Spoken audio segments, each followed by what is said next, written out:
Welcome to the fourth and final day of the Flyway Youth Forum. I am Nick of the YEW, and on behalf of the team and the advisory board, we would like to thank you all for joining us this afternoon and even morning in other parts of the world for the final leg of our forum. We hope that you have enjoyed and learned a lot on our past sessions for the past days, and we hope that this final session will bring closure and at the same time will bring a lot of lessons to everybody in this session. So before we start, here are some housekeeping rules that we have to take notice of and we have to observe.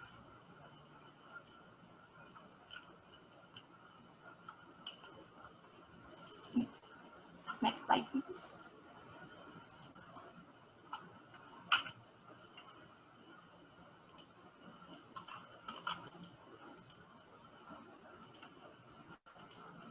Okay, so for our online best practices, it is advisable to add your name and your country in your Zoom profile. And then during the session, mute your microphone unless you would like to speak and use the chat for questions and comments. Please do note also that the session is being recorded, and if you do not wish to appear in the recording, please turn off your video. So for day 4 program, you'll be starting our program with the Flyway Youth Cafe. So it will be introduced later by your cafe owner, and then after in a few hours, we will have our break at 19:40 to 8 o'clock p.m. KST time.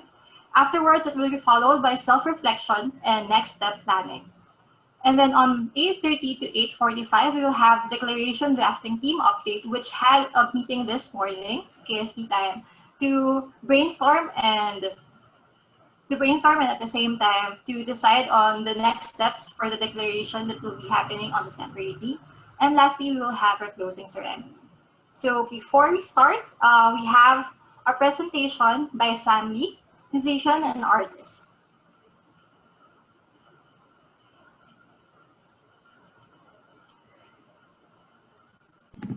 Sorry, just a quick presentation of Sam Lee. We are very excited to have Sam Lee perform for us at the closing ceremony. So make sure you stay tuned to the very end to hear Sam Lee perform his traditional folk songs, as well as a nice, lovely introduction to their meaning. Over back to you, Nick. Okay, thank you very much, Elise. Okay, so before we start and turn over our presentation to our cafe or owner, we have a short icebreaker for everyone. So we will play most likely to. This is a short game wherein we decide or we judge who among our participants has done the following actions or the following or has been part of the following organizations. So this is a short icebreaker, and it is best for you guys to answer the most likely person on the chat box, so that we could assess your impressions on these persons. Okay, so for most likely to, first one. So who is most likely to be a high school activist who fought the local government against the construction of a golf course on a wetland site? Is it Michael or is it Mingyu? So we would like to get your impressions and put it in the chat box.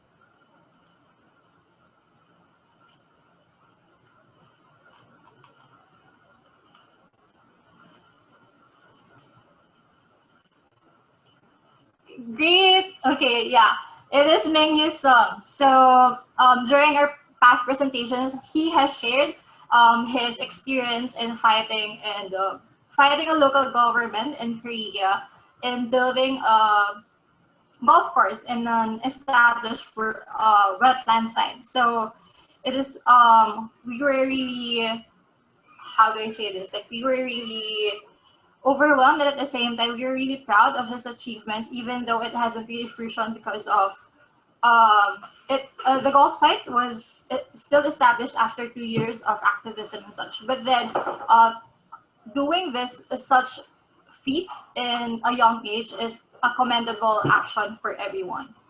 So, okay, so for our next profile, who is most likely to have founded a conservation organization that aims to measure blue carbon in wetland site? Is it Matthew from the Philippines or Narayan Gali?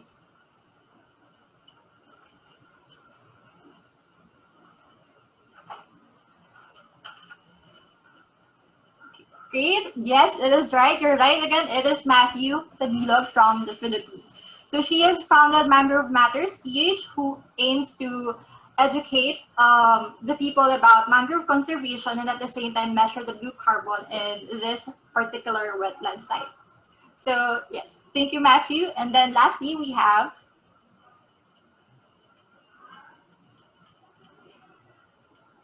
most likely to have presented in TEDx in Sydney and World Biodiversity Forum in Davos. So is it Olga or is it Elliot Connor?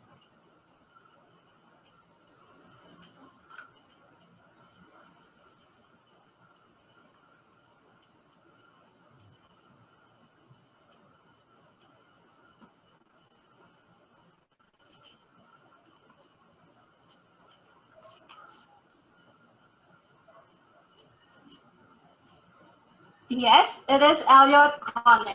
So I'm not sure if he's here as of the moment, but then yes, during his application, he has stated that he has participated in TEDx in Sydney and World Biodiversity Forum in Davos. And at the same time, he'll be speaking in the World Wilderness Congress in India, postponed to next year.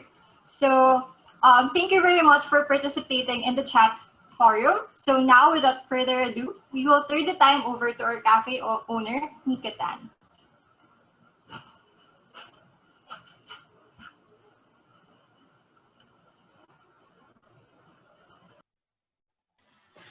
Hello, good day, good afternoon, good evening, good morning to everybody who is here.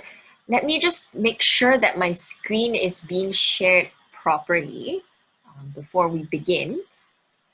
I am your cafe owner, and what that means really is that I call the shots. I run the operations for today's Flyway World Cafe. But we also have Vivian here, who is the cafe landlady who owns the cafe and is running everything that's required for all the technical things that we will be doing today. So really big thank you to the team as well as I get my slides ready. Are you all seeing a really beautiful cafe? Look, this is my cafe, and welcome to the Flyway World Cafe. I hope you are enjoying your great sunny afternoon, no matter where you are in the world and what time it is. But let's imagine here that we are in a really nice tropical area, and you're joining us today in a cafe. My name is Mika Tan. I am the ASEAN Youth Biodiversity Program Coordinator at the ASEAN Center for Biodiversity. And my role today is to guide you through a discussion in the World Cafe format. Today, we are going to take everything that we've been hearing and learning and listening to each other for the past 3 days plus a week of the forum. And what we're gonna do is to have a conversation, have a discussion. You're in a cafe setting, you're here to meet friends, you're here to meet people, talk to people, find out what they think about how the flyway sites are doing around the East Asia Australasian Flyway. And what we want to do specifically is to ask the question and discuss together, what are the enabling conditions for youth engagement, and at different levels? So the first one here that you see is at the international level. So what we want to do today, the core question is, what makes youth engagement work in the international level, at the national level, and also at the local level? And to help you along, there are some sub-questions of what are challenges that you face when you as a young person try to engage at the international level, the national level, the local level? What can be done to turn these challenges around? so that they become enabling conditions. We will be spending a lot of time to discuss this. Today's session is less about us listening to presentations, but as well us talking to each other. The speakers that you will hear today will just give us some insight about these different levels. What does it mean right now? How do young people engage at the international level at the Ramsar Convention? How do young people engage at the national level? And we will have an example from the Japanese government. What does it mean? What does it look like right now as an example of youth engagement at the local level? And we will have someone from Peel Harvey Conservation Council to share with us all of these insights. And not forgetting the role of science and the role of young people in science across all of these levels. Science-based policy is a very important part of conservation. So what is the role there in the international scene, in the national level, and at the local level? What about young people being involved in science at all these levels? So there's a lot to discuss, and we will have time for that. And today, as the cafe owner, I will be guiding everybody through this process. But first, let us hear from some experts about what it's like right now. How do young people engage at the different levels? First, we have Nick Cremery, who is from the Ramsar Secretariat, the Assistant Advisor for Asia Oceania, and where he assists the countries in the Asia Oceania region. He joined the Secretariat pretty recently in 2019 after he had been assisting shorebird counts in Tasmania. And that's where he took a keen interest in wetlands conservation and protection, and also unfortunately witnessed firsthand the threat to the species. So now he's with the Ramsar Secretariat doing something about it. He holds 2 bachelors from Monash University, majoring in international relations and geology, and a Master of Environmental Management at the University of Tasmania. And let's all welcome Nick, who will be sharing his presentation about youth engagement at the international level.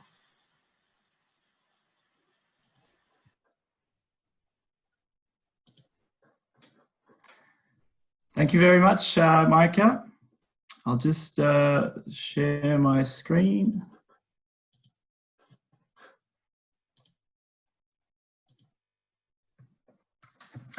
Okay, thank you. So I'd just like to congratulate the organisers of this event. It's really incredible what you've done, bringing together all these young people from all over the world, and I'd really like to thank you for having me.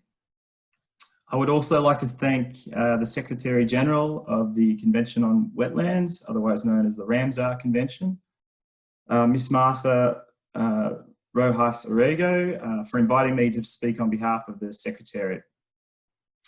As you have heard across this Youth Engagement Forum, youth engagement in wetlands and migratory species conservation is extremely important. And in this session, we wanted to discuss what are the enabling conditions for youth engagement at different levels of wetland governance. So I will be talking about youth engagement in wetlands and environmental conservation at the international level. Therefore, I just wanted to define what we mean by international governance.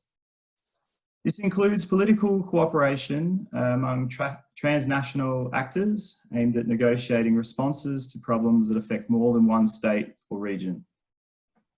This can include environmental agreements, NGOs, bilateral or multilateral partnerships between governments, business partnerships, among many other areas.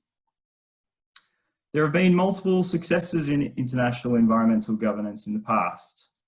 The Montreal Protocol led to the bans of the production of ozone-depleting chemicals, and the Antarctic Treaty banned many of the exploitative activities in Antarctica. So how can youth contribute to this area? Well, youth obviously provide enthusiasm, passion, and a fresh outlook unmatched by older generations. Specifically, we've seen youth act as mentors. We've all seen the likes of Greta Thunberg, and in the 90s, Severn Suzuki, who captivated the world and drew attention to environmental conservation. Youth can also be staff members or volunteers for these organisations. But most importantly, I think, youth are carriers of life history, meaning youth will be tasked with passing on information, skills and stories to the coming generations. So I'm here from the Ramsar Convention, so I will talk about the way in which Ramsar engages with youth to foster wetlands and migratory species conservation. There are many other individuals here today that have either worked for the Ramsar Secretariat in the past, and actually the East Asia Australasian Flyway Partnership, which was launched in 2006, as you know, is actually one of the Ramsar regional initiatives. And in fact, Elise, one of the organisers of this event, completed the same assistant role for Europe that I am currently part of at the Secretariat.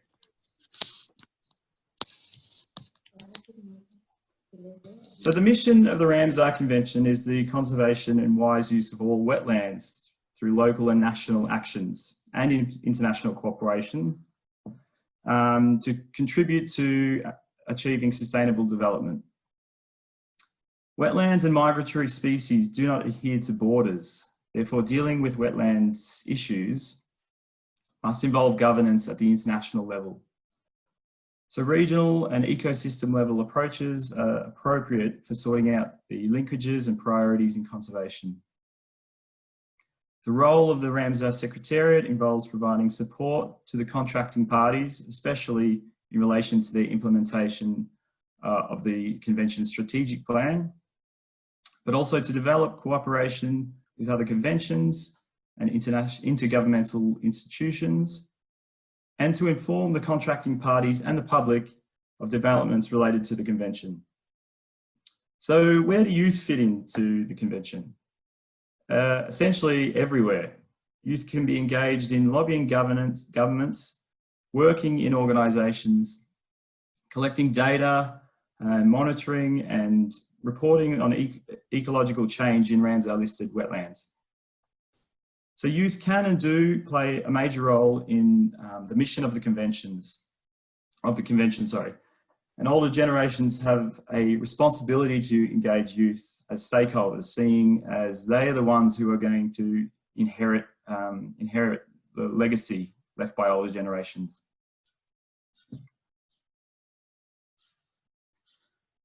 So there are a number of specific youth engagement opportunities within the Ramsar Convention. One of these is the Ramsar Awards. These are presented at the Conference of the Parties, which is held every 3 years, and were first introduced at COP7 in Costa Rica.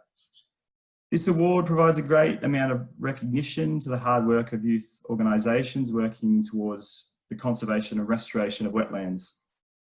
And in 2018, it was won by the Youth Climate Action Network for Samoa, and here is the President, Samantha Kwan. Ramsar also promotes World Wetlands Day, which is celebrated on February 2, marking the date of the adoption of the Convention in 1971. Next year will be the 50th anniversary, And there are ever increasing numbers of events and youth organisations are encouraged to share their events on the World Wetlands Day website. And here is a logo for the 2021 event.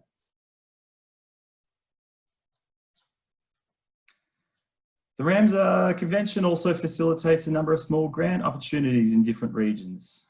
We have the Nagao Wetland Fund in Asia Oceania. We have the Wetlands for the Future in Central and South America. And in the past, there's also been the Swiss Grants for Africa campaign. The Nagao Wetland Fund provides small grants to help local governments, researchers, NGOs and local communities in developing countries in Asia and Oceania to implement the convention. Nagao prioritizes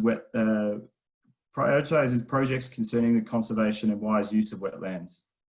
And here we have an example of a project from the Philippines, in which youth participants spearheaded a BioBlitz, a 3-day ecosystem assessment under the guidance of scientists and other experts. The Wetlands for the Future training program began in 1997, and this is to the benefit of Latin American and Caribbean institutions and individuals through capacity building and training in the conservation and wise use of wetlands. And here is an example from Guatemala involving training of youth leaders as environmental educators. Finally, we have the CEPA program, which stands for the Communication, Capacity Building, Education, Participation and Awareness. And this program was adopted through Resolution 12.9 at COP12 in 2015. The Secretariat and the CEPA network shares through this platform a wide range of news, discussion, views and publications, and you can join the program using this link. I've just attached some further links for your benefit, and thank you very much. And if you have further questions, send them to me through WOVA or ask them in the discussion sessions. Thank you very much. Thank you, Nick. And then for our next level, when we talk about from the international then to the national level, we have Ms. Tomoko Ichikawa, the Deputy Director of the Wetland Conservation in the Wildlife Division of the Japanese Ministry of the Environment. Tomoko has devoted herself to the conservation of migratory water birds and wetlands for over 20 years. She started her career as a ranger at Yatsuhigata Flyway Network site in Japan and has experiences in NGOs, governments, and an intergovernmental organization. She has a strong faith in engaging young people in awareness and conservation activities and has excellent mentoring skills, often inspiring the youth to work in conservation. And I must say, this is all true. She played an important role as coordinator of the youth session at the first Asian Parks Congress in 2013 and has been working tirelessly to inspire new generations about the wonders of birds and their migrations as the chair of the Wetland Guide Chiba, a volunteer group that guides citizens in wetlands. So Tomoko, please. Thank you very much, Mika.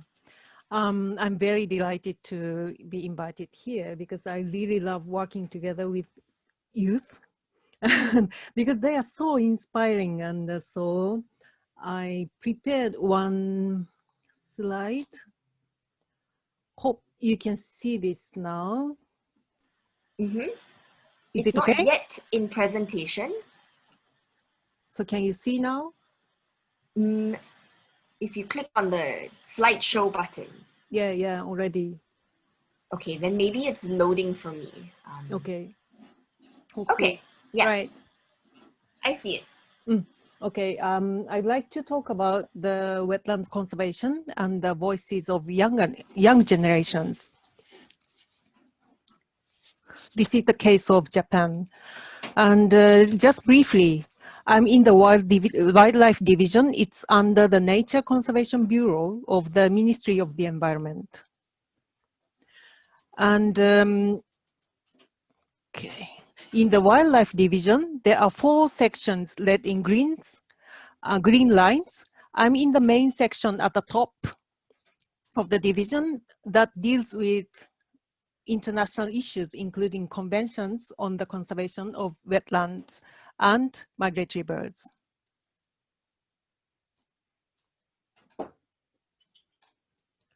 Japan is surrounded by the sea and its natural environment is generally wet with high precipitation and mild climate. So we have a lot of wetland and the types of wetlands are very diverse, including moor, river, lake, pond, karst, coastal wetland like mangrove, seagrass bed, coral reefs, and so on. Rice paddies, which consists close to 7% of the national land, also serve as a wetland system. And the wetland areas have been lost due to the rapid economic growth in 1960s to 1970s.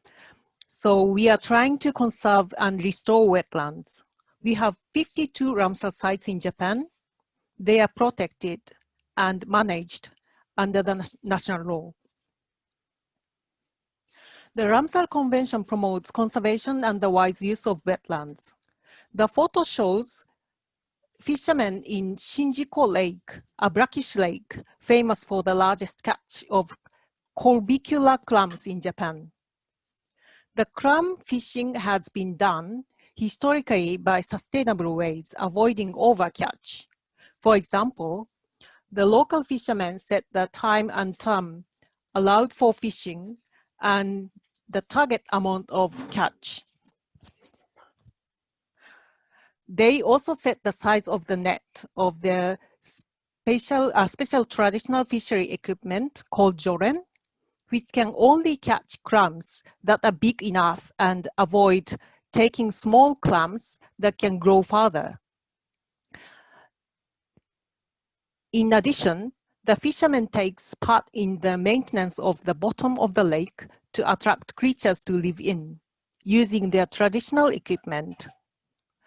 To promote conservation and wise use, SIPA is the key element to support them. SIPA stands for Communication, Capacity Building, Education, Participation, and Awareness.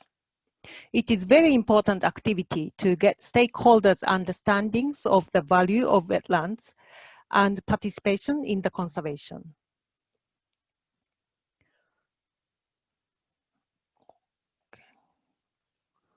We celebrate the World Wetlands Day through events. Posters and handouts are translated into Japanese language and distributed through local governments and visitor centers. We make educational materials, and there are citizen workshops, including students' workshops led by NGOs.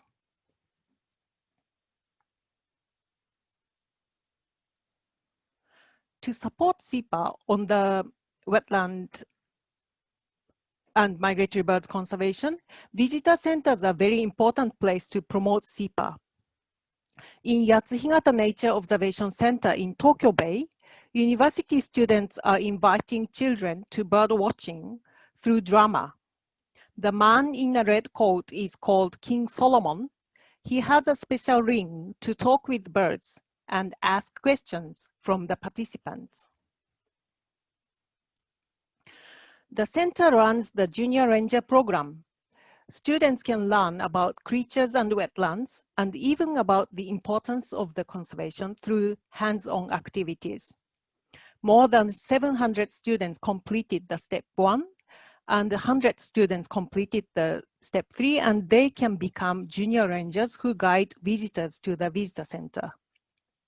At the right top, the junior rangers are conducting benthos monitoring. At the bottom, they are studying about the surrounding areas of Yatsuhigata tidal flat. The local people support such educational activities. Children from the local school play music in the center in celebration events. Parents are happy to join such opportunities and have a chance to learn about wetlands. Here is Izumi Flyway Network site. It is located in Kyushu Island, which supports a large number of cranes in non-breeding season. The local students conduct the monitoring of cranes every year since 1960. In addition, students in Izumi study about cranes and take exams to become the crane doctor. It is a very honorable award with the successful rate of only 1.6%. The crane doctors can guide visitors who came to see the cranes, like the left side photograph. The local level activities are expanded through exchange programs. I'll talk about the exchange program after this. And this musical group, Cinderella, plays original musical about nature, including stories about migratory birds and wetland creatures. The students deliver the voices of birds such as dunlins and sea turtles and gray-faced buzzards facing to various crises. The members study about environment and participate in local conservation works. They are based in Fujimae Higata Tidal Flat Flyway Network site in Aichi Prefecture, but now goes everywhere in Japan in order to deliver what they learned and the stories they created. Cinderella plays its musicals in events, in the park, and even in the supermarket. And this is about the exchange program for students. The NGOs in Japan, such as Ramsar Center Japan, have been conducting students exchange programs to create opportunities for the students who are making actions on the ground to participate in the implementation of the Ramsar Convention and the Convention on the Biological Diversity since 2005. In the bottom photo, the students from Japan, Korea, China, Malaysia, and Thailand discuss the treasure of the local wetland. The photo at the top right is taken when Japanese students joined to deliver their messages in the opening of the Ramsar COP10 held in Korea. Just a moment, I changed the slide number. It is important to establish the system in national level to conduct SIPA through school curriculums, but it is actually not very easy to do so. So we have the topic of Ramsar Convention in the school education, but the Flyway is not yet there. However, we have been conducting poster contest throughout Japan every year for Bird Week, which is the second week of May. And there are bird education model schools to conduct their own curriculums. So this is the end of my presentation. Hope it gave you some ideas what Japanese youth are doing in various levels. This photograph was taken at the first Asia Parks Congress in 2013. The youth session provided an opportunity for the Japanese youth to exchange opinions internationally. I love to work with younger generations, and it was fun and also inspiring to hear the commitment of the youth and ideas from them in the youth session. So I was really looking forward to joining this session and would like to exchange a lot of opinions with the participants. Thank you very much for your attention.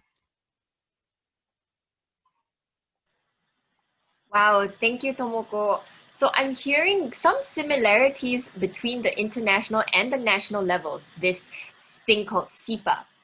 And I'm wondering too if we will hear similar things at the local level. And I'd just like to remind everybody who is here that if you have any questions for our speakers, please feel free to type it in the chat box so that we can have a short question and answer session at the end of this. And our third speaker is Charlie Jones. She is the Community Engagement Coordinator at Peel Harvey Catchment Council, located in southwestern Australia. Together with her colleague, she works to capture the hearts and minds of the community, including the youngest members of the community, for the benefit of Ramsar Site 482, which is the Peel Yawgrub system.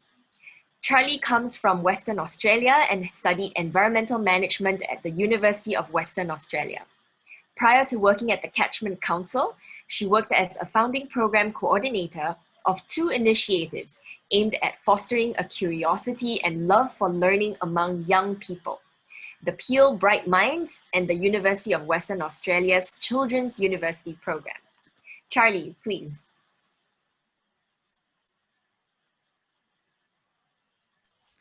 Thank you, Mika, and thank you so much. Thank you so much for having me, and for the other presenters for your presentations.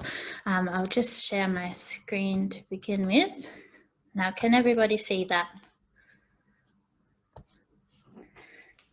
Yes. Good, wonderful. So yeah, as Mika said, I'm Charlie Jones. I'd like to start with a couple of acknowledgements.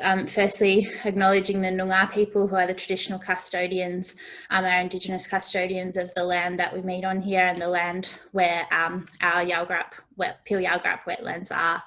I'd also like to acknowledge that I'm quite new at the Peel Harvey Catchment Council, so I'm going to present some case studies today, and would really like to acknowledge the work of my colleagues who've designed and implemented this program that I'll be presenting on and continuing from here forward. So a little bit about where our Peel Yalgrap Ramsar site is. So as Mika mentioned, it's in the southwest of Western Australia. So you can see the map there. We're a little bit south, about 80 kilometres south of the capital city of Perth. So on the map on the left-hand side there, you can see the Ramsar boundary is those stripy areas. So it's quite a large site, and it's made up of several, of an estuary, an inlet, and several different lakes. So really represents quite a diverse wetland system within the site. And a number of different lakes that have quite different characteristics from each other as well.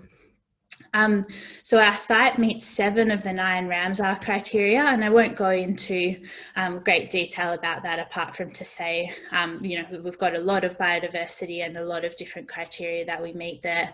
If you're curious about the fish in the corner, that's our pouched lamprey, which is actually a migratory fish that lives in our system, as well as the many, many migratory birds that are visiting us right at the moment. So I will, as hinted, talk a little bit about CEPA in the sense that we have prepared a CEPA plan for our Ramsar site, which we call our Wetlands and People Plan. And we're really proud that this was the first site-specific CEPA plan within Australia, so it's just for our Ramsar site, and has our goals relating to wise use of wetlands and to encouraging stewardship and awareness and community capacity to look after our wetlands. And the case studies I'll present today are around engaging with young people. We're in the middle of a 5-year project at the moment, which we're very fortunate to have funding through the Australian government's National Landcare Program for that 5-year project, which we've called a community restoring the ecological character of our Ramsar 482 wetlands. So I won't go into great detail here, but much like the CEPA plan, the project outcomes relate to improving capacity, community capacity for the wise use of wetlands, and also improving broader community awareness. As I'm sure happens in many places, we have many people in our community who live near the wetlands but might not even be aware of the ecological values that they hold. So there's also that work around raising awareness in the first place. So how we're actually doing that, one of the key parts of it is through citizen science. So we take part in the annual shorebird monitoring at our site, which has been going on for many, many years. We also have another citizen science initiative around our dolphins, which are part of our Ramsar site because we have a population of bottlenose dolphins that actually have their whole life cycle within the estuary. We have some education programming with excursions and incursions with our local primary and high schools. And then a whole different range of community events. So we tend to do about 30 different community events around our catchment each year that can range from really big events like festivals to smaller workshops, training sessions, community cleanups. So quite a diverse program of different events. So onto the case studies around youth engagement. The first one I'd like to acknowledge my colleague Steve Fisher has been working with one of our local primary schools, Greenfields Primary School, through the leadership of a local teacher, Leanne Wally, for 6 years now. So each year they go out with every student in the school and they go out to a different site around the catchment and around the wetlands, and over time they're learning holistically about the whole wetlands and how they can protect it, and building that relationship with us and with the environment itself over a long period of time. And that's thanks to the great work of colleagues and the leaders within that school as well. And this is one of this picture here is a mural that the children developed with an artist, Angela Rosson, after one of the excursions they went on about 4 years ago, where they then put together drawings and the artist turned it into a mural, which is permanently displayed now in their school. Another thing that they've worked on is translating the Aboriginal names with our English names for some of the biodiversity that we have around a particular lake in the Ramsar site. Another case study is the Stints Are Rad program that my colleague Sharon has designed along with Millie Formby, an artist and zoologist. And that's worked with John Tonkin College, one of our local high schools, going out again onto the wetlands and taking part in bird monitoring on a sort of smaller scale and contributing that data to citizen science through our national database. So again, really trying to link to things, getting kids out onto the wetland sites and linking to citizen science wherever we can. We also had a Heal Peel campaign where we worked with a group of young people who were particularly concerned about the growing issues of plastic pollution in the estuary and around the Ramsar site. So we worked with them to co-design a campaign and to help them implement it. So it was really taking the issue that they were concerned about and working with them to build the skills that they needed to design their own campaign and then go off and implement it. And I just wanted to mention the Dolphin Watch is one of my favourite examples as well. This group of young people and their teachers on the left-hand side, you can see here the Dolphin Watch Citizen Science Initiative, where anyone in the community can go out and spot dolphins. They can recognise them with the markings that they have on their fins and say, I saw this dolphin here, and that helps scientists to keep track of the populations. Was started locally in our estuary because of the work of some high school students who wanted to educate the community about the dolphins. And then organisations like Peel Harvey Catchment Council and our Department of Biodiversity Conservation have come on board to support them to get that message out there. But ultimately that's happening because the kids wanted people to hear about it. They designed a fin book so that people could identify the dolphins. And we come in later helping to print and share the story of the young people. So I really, really like that example, and that's grown and is an ongoing citizen science program that anyone can be part of. So for me, just a bit of a summary. When I really appreciated this session and the opportunity to think about what the enabling conditions are for youth engagement. And to me, when I thought about these case studies of what my colleagues have been working on, the things that struck me, I think, were that it's a real capacity development approach. So when young people approach us to work with them, or when we go out to schools or groups and want to work with young people, it's building their skills to implement not only things relating to the environment, but there's also general skill development benefits for young people at the point that they're at in their career. There's those real world linkages. So really important to be wherever we can. It's not always possible, but wherever we can, getting people out onto the wetlands and interacting with them in the real world and giving them that pathway for how they can contribute. So whether that's through citizen science or through actions that they can take to help protect the wetlands. Another thing I think that's a great enabling factor that helps is that sustained long-term engagement. So it's not just a one-off event, although we do also do those and anyone can engage with them. We've been able to do some real long-term engagement of number of years with groups of students as they go through their schooling journey and helping them to develop that sense of stewardship over time. And I think working with local champions has really helped us to amplify the voices and ideas of young people. So taking what they've said that they're interested in, and as an organisation we come in with the role that we can, which is helping them to get that message out there through our networks, but we're trying to do so in a way that amplifies their voices. So I'm really looking forward to continuing the great work of my colleagues and yeah, hoping to have a long-term impact there. So just thanks very much for having me, and that's all from me.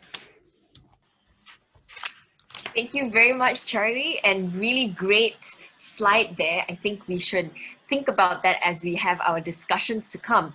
But I also see beyond just having SEPA across all the different levels, there are different.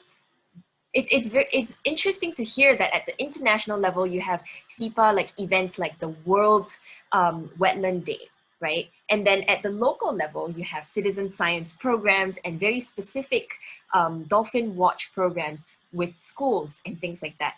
And at the national level too. So you start seeing that slight differentiation. So we'll be discussing all of that later during the World Cafe. And our final speaker, but before we get to him, I would like to remind everyone that the chat box is open for any comments, any questions, and the speakers too. You're also welcome to respond to some of the questions via chat if you'd like. I will only be able to take a few questions for the Q&A. So you can also be typing your answers in the chat box. And I'm already hearing Professor Nick Davidson, who is an adjunct professor at Charles Sturt University in the Institute of Land, Water and Society there. He is also the chair of the EAAFP Technical Subcommittee. As the Deputy Secretary General of the Ramsar Convention on Wetlands from 2000 to 2014, he played a senior advisor role in the Secretariat with overall responsibility for the Convention's global development and delivery of scientific, technical, and policy guidance and advice and communications. He has long-standing experience in and a strong commitment to environmental sustainability supported through the transfer of science to policy relevance and decision-making at national and international scales. So we'd like to hear from you, Professor Nick, about your thoughts on the role of science and the role of young people in science for conservation of wetlands. Thank you very much, Mika, and good morning, good afternoon, good evening, or good night, wherever you are in the world. For me, it's good morning. I will just try and share my screen. Here we go. What a fantastic set of inspiring talks and so many great examples of what's happening positively for wetlands and the involvement of young people. I'm going to get a bit boring, I'm afraid, as the end one, and have a look at some of the issues about the role of wetland waterbird science to inform good policy and decision making. I'm not actually going to mention specifically the acronym SEPA, but essentially everything I'm going to say is all about communication and education. I think it's fair to say that good, sound environmental and social science, not just ecological science, is absolutely essential to provide the knowledge base for implementing wetland environmental conservation and better informing management, policy and decision making by governments and others for wetlands as for other ecosystems. So the key point, I think, is it's vital to make sure that research results are in the public domain, that everybody can get at them and made available, therefore, for decision making. That's the key communication point, but I'll come on to more about that in a moment. The challenge then is that it's up to the politicians and the decision makers to decide to take up the information from research or completely ignore it. That's out of our hands largely. If you look now around the world at many governments making largely politically based decisions on handling the COVID-19 pandemic, which in some cases take into account the underlying science they're being advised about, but in other cases politically, for political reasons, particularly economic reasons, completely ignore it. Regardless of which way that's happening, it is extremely important to have the science there that provides the basis and provides the challenge to decision making, to hold decision makers, politicians, governments to account. So what about all this stuff of research and science? What sort of career paths are each of you following? There are many different ones. I think many of us start our careers doing research for a master's degree, a PhD, postdoctoral research, and so on, as young scientists. Some of us carry on doing that into a long-term lifetime research career, but others move into conservation and policy work, having learnt about the science and the importance of the science. And some, probably crazy people like me, have continued trying to do both for too many years. But with the research now being done in my so-called spare time, but I am still committed to collecting data, analyzing data, and making it published and available for decision making. But others of you who have started straight into policy advocacy work, campaigning, and that is fantastic, and we heard some great examples of that already. But you need to understand the science, and you need that sound science to inform your advocacy and policy influencing work. So science runs right through everything. What happened to me? Well, I started with doing field research on migratory water birds in the northeast of the UK in the 1970s, trying to find out how migratory shorebirds survived severe winter weather. In hindsight, that was a crazy project to take on. And because in the 1970s, we still had winters with lots of snow and freezing temperatures. The colder it was, the more I had to be out in the field, huddled in a coat, trying to work out what the birds were doing. And after 3 winters of that, I almost had the shortest PhD thesis of all time, which was shorebirds, no problem. Researchers, freezing to death. I then moved into nature conservation work for UK government agencies and international NGOs. But essentially, I spent most of my career convinced of the vital importance of the transfer of science into policy relevance. And in doing that, I worked particularly, as Mika introduced me, as through working for the Ramsar Convention on wetlands and supporting its scientific and technical review panel, the STRP, which is a group of expert scientific and technical advisors providing scientific knowledge and advice to Ramsar governments. If you're doing research, publishing results in peer-reviewed journals is a big, important priority for all sorts of reasons, because if you don't publish and you don't get your research scores on impact factors and so on, your institution then doesn't get more research money. But don't think, if you're doing research, that publishing in a journal is your end result. You've done it. You can go home now. Because decision makers don't even read the shortest papers in scientific journals. They don't know they exist. So don't expect that those responsible for wetland conservation and wise use will know about or use your research results. If the results are newsworthy, if they have relevance to wetland management, wetland policy, wetland decision making, you need to translate your key results into different forms of communication to get the message across. Forms of communication fit for purpose for those you're trying to influence.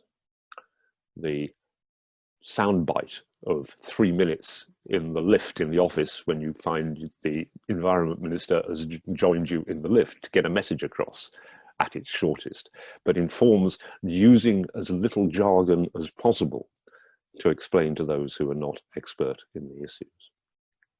But science journal publishing actually is also quite important for another policy-related reason.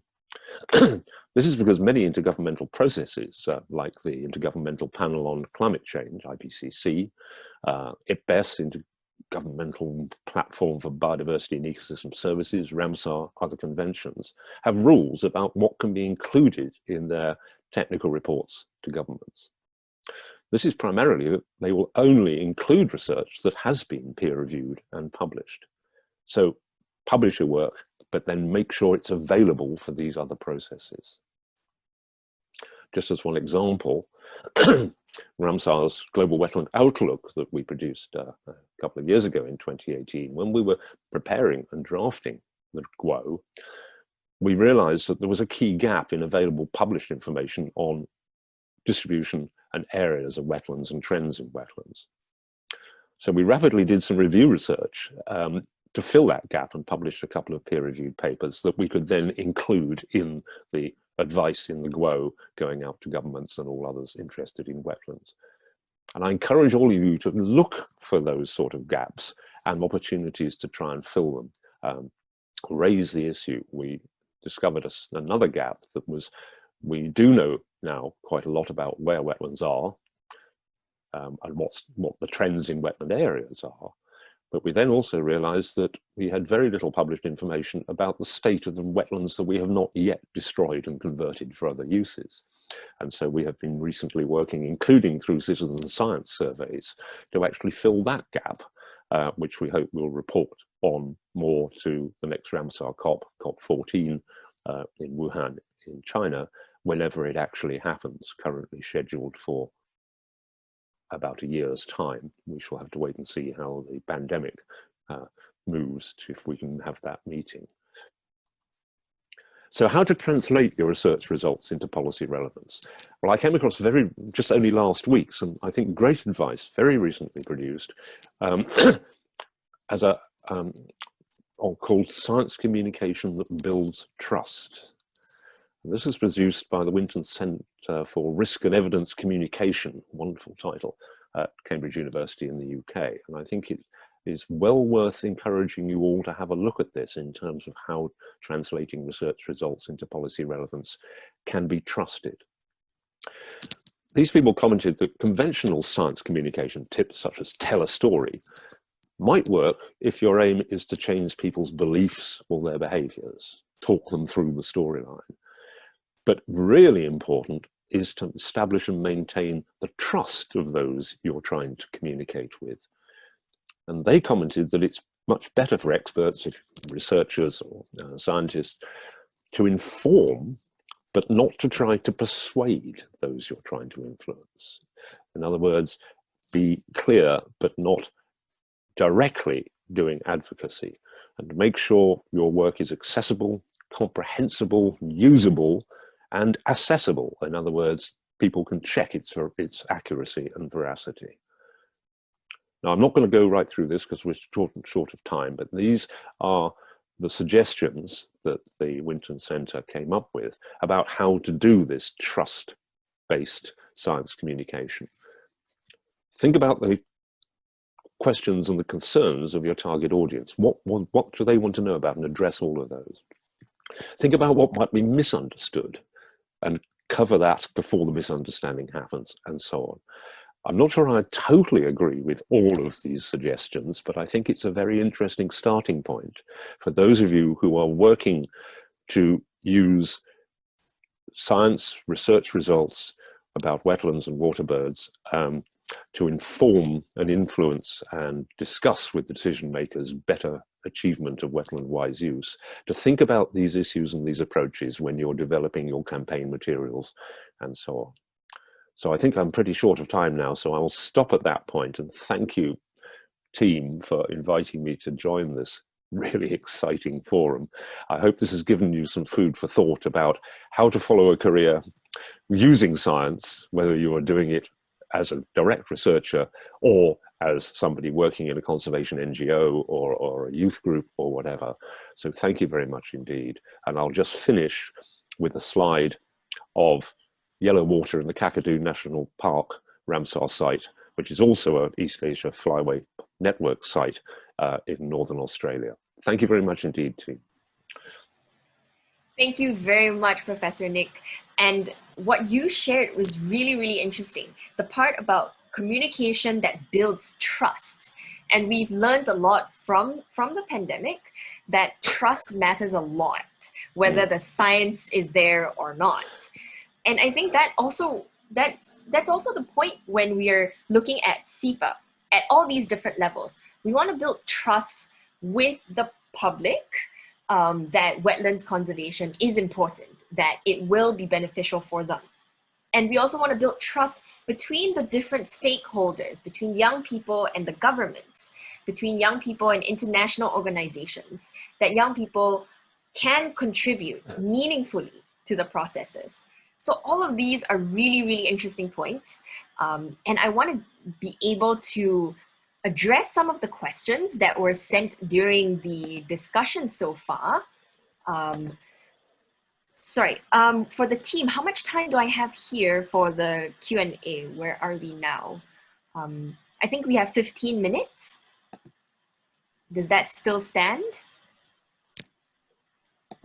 Let me take a quick look. Yes, we do have about 10 to 15 minutes left. Okay, then. Wait, sorry.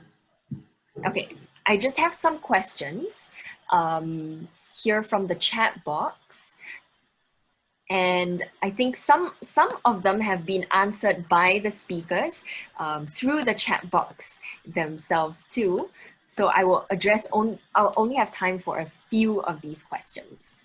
So one of the questions is from Janina Castro from the Philippines.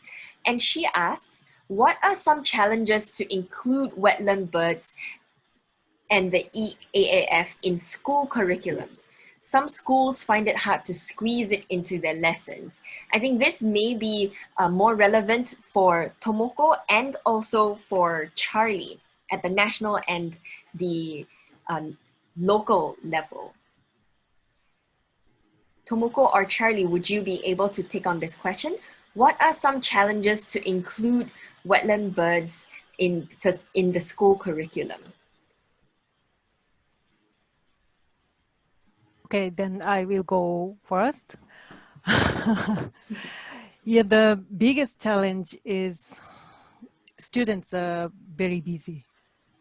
So trying to put a new topic to the school curriculum, which applies to all the schools in the nation, is quite hard to get the support.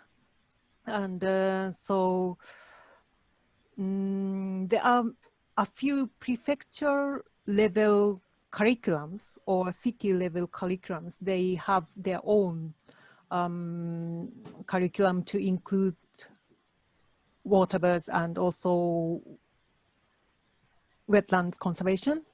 But I think the biggest reason is there are so many things that needs to be taught, especially in the world like now, influenced by climate change and also plastic issues. So these kind of new issues are always they tend to push away those traditional and fundamental conservation activities. This is my thought. Thank you, Tomoko. Yeah, and then to Charlie for the local level. Yeah, thank you. I would absolutely agree with everything Tomoko said, being really relevant at the local level as well, and coming down to particular teachers and schools. They're really busy and they've got a lot to fit in their program to meet the needs of the curriculum, and flexibility in the ways that as a teacher they can meet the curriculum. What we tend to find is that we have these incredible champion teachers who really, for their own personal reasons, they have a strong awareness and they really care about the wetlands and the migratory birds, and they tend to be the ones that pass that on to their students. So I think that's an opportunity to address that challenge, is to network together those champions and build their capacity, and inspire more local champions to be choosing to share that with their students. Mika, right. So, yes. Sorry, can I add on one more information from me? Of course. Of course, we are struggling, but the local, some of the local visitor centers, they are working very well with the local government. And I know a few cases that like all the schools, all the primary schools in the city needs to visit the Ramsar site in a year, like if, when the students are like 4th grade, they need to visit and learn about the local wetland. And this is supported by the local government, like they are preparing for the transportation and also arrangement. And in another place I used to work, it's a forest, but the local government also have their own city bus. And so when there is no activity using the bus, the government make it available for any local schools to use it, to visit the forest to do to learn, and to have a walk and to learn about nature. So I think many people at the local level are really trying hard to make things happen. Yeah, I think that's a good point, that if it's difficult to do it at the national curricular level, there are ways to try and make it happen at the local level. So that's why we have all these different levels to try and engage. Okay, thank you both for your answers. And then I have some questions that I'm going to try and merge together. But essentially, here we have a question from Ashok, who is saying that he's trying to involve students and teachers in his program in around the Ramsar site. And he's asking how can he sort of start and reach out? What advice do you all have for people like him? Or there was another question from Jonathan Owenyi asking similarly, how can youth initiatives partner with international organizations or with the government to make a difference, to start involving the people? So any advice there? I think this would be relevant for all the speakers. So I'll start with Nick, but Nick Cremery. How can youth initiatives partner with international organizations or bodies like Ramsar? I know your presentation has mentioned that a little bit, but if you can just give a quick recap. Yeah, sure. So youth, you have to do your research in this instance. I would suggest find out what exactly you're trying to lobby the government for, or what exactly you're looking at doing, and then engage with the specific convention. For example, if you're looking at wetlands conservation, you can look at the Ramsar website, find out how you can get involved either with the SEPA program, or find out if you want some funding for a project that you have in mind. Then you look to these projects, the Nagao fund that I mentioned, or the Wetlands for the Future if you're in Latin America. So yeah, I'd strongly suggest finding out exactly what you need, and then doing your research, looking at websites, getting in contact with communications people at some of these organisations, and then see how you go, and then just joining these type of events to connect with like-minded people, because usually you're not the only one thinking this in your country. You might have other similarly minded people. So yeah, thanks.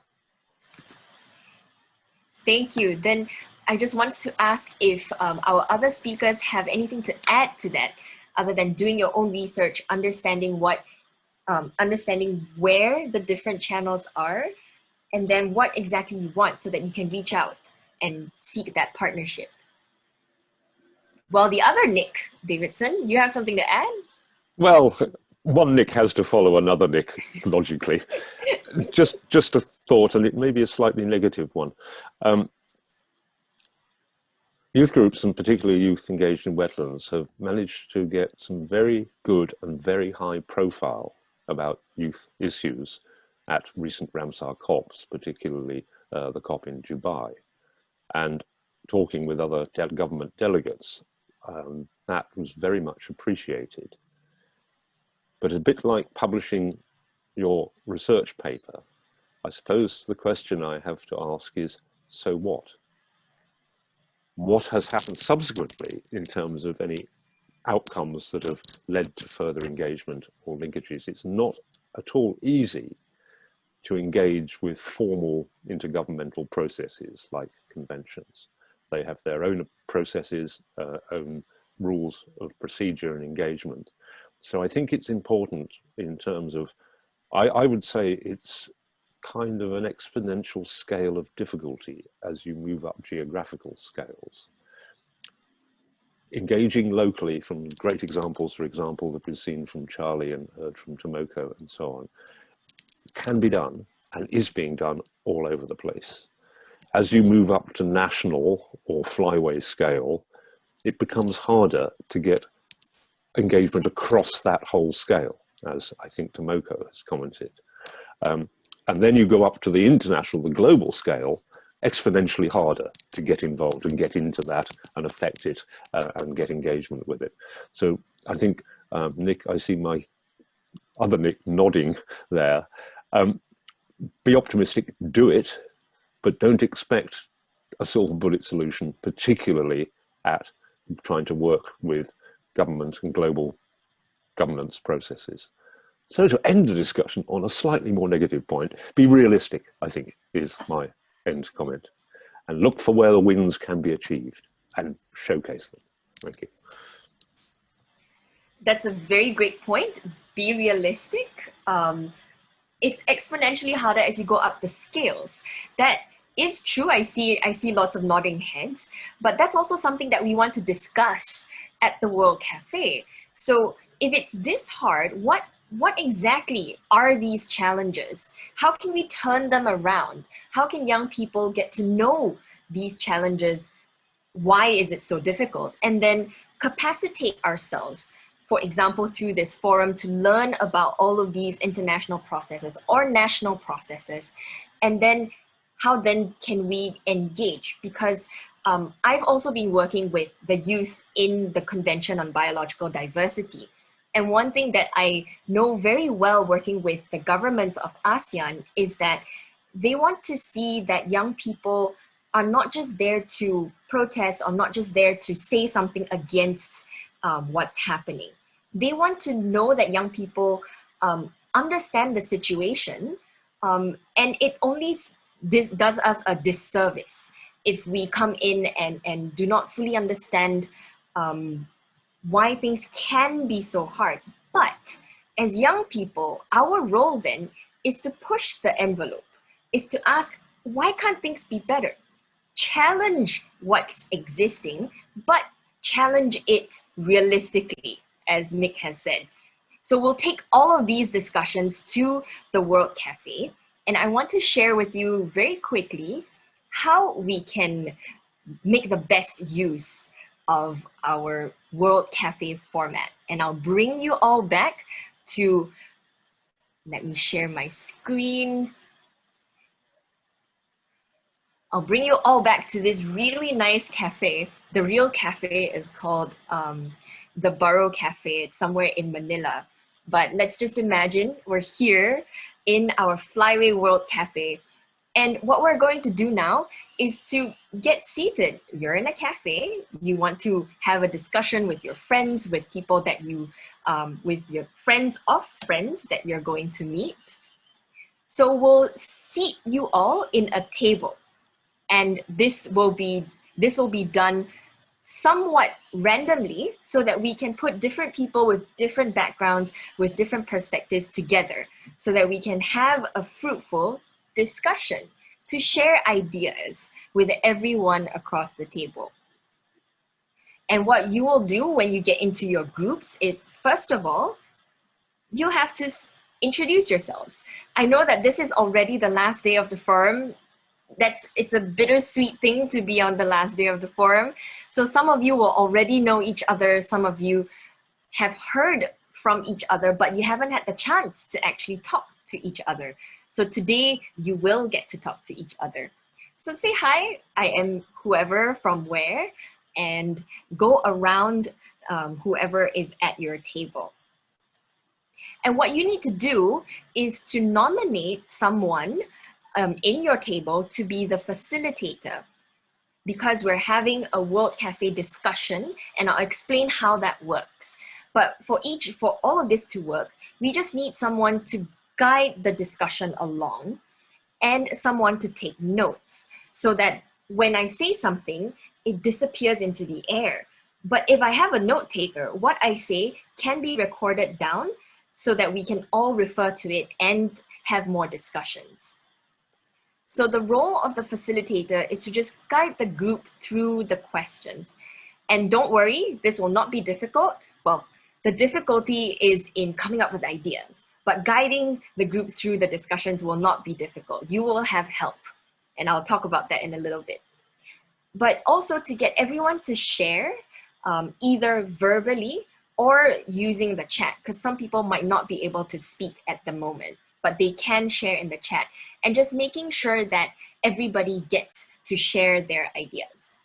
And then the note taker will just write down the main points on the mural board. By now, I'm told that you are very familiar with Mural and you've come up with really exciting things. So again, we will be using Mural, and that's where you will put down all of your discussion points. And it's up to the team if you want everybody to contribute to the mural together, so typing all together, or if the note taker is the only person to type. But basically, the note taker is just responsible to make sure that main points are not missed out on the mural board. And just so you know, the World Cafe discussion goes like this. There are 3 rounds. So each round will need a facilitator and a note taker. So perhaps round 1, it's person in the red chair and person in the other red chair to be the facilitator and the note taker. And then in round 2, maybe you move on to someone else. So you can nominate someone else to be the facilitator and to be the note taker. And round 3 could be different. But you can also choose to stay with the same facilitator and the same note taker. That's entirely up to your group. We leave that for your group to decide. But each round of discussion is only 15 minutes long. So remember the questions that we shared at the beginning. What are the enabling conditions for youth engagement at the international level? What are some challenges that you face when you want to engage at the international level? We've heard a lot from our speakers, and maybe that's the first time you're hearing about all of this. So maybe one of the challenges is that you just didn't know from the beginning. So what can you do? What can be done overall to turn these challenges around? Then round 2, after 15 minutes, will be what are the enabling conditions for youth engagement at the national level? So we've heard from the national level, there's maybe a little bit more that you can do, but again, there are some challenges. How can we turn those around? What can we do to make the conditions great for youth engagement? And then round 3 is at the local level. And so similarly, you're asking yourself the same questions, but thinking about it at slightly different levels. And across all of this, you remember the role of science. Remember what Professor Nick, the last Nick, had said about you need science to back up what you're saying. You need to understand the processes, the biological and ecological processes, so that you can make good recommendations. And so with all of this, when you are in your groups, I'd like to introduce you to people that will be helping you out. So as with any cafe, you're gonna have a great team of baristas.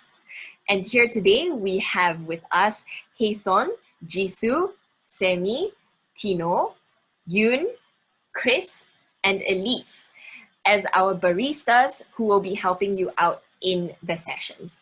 And what they will do is they will be there to answer any questions that you may have about the process, but they will not be taking over the facilitator role.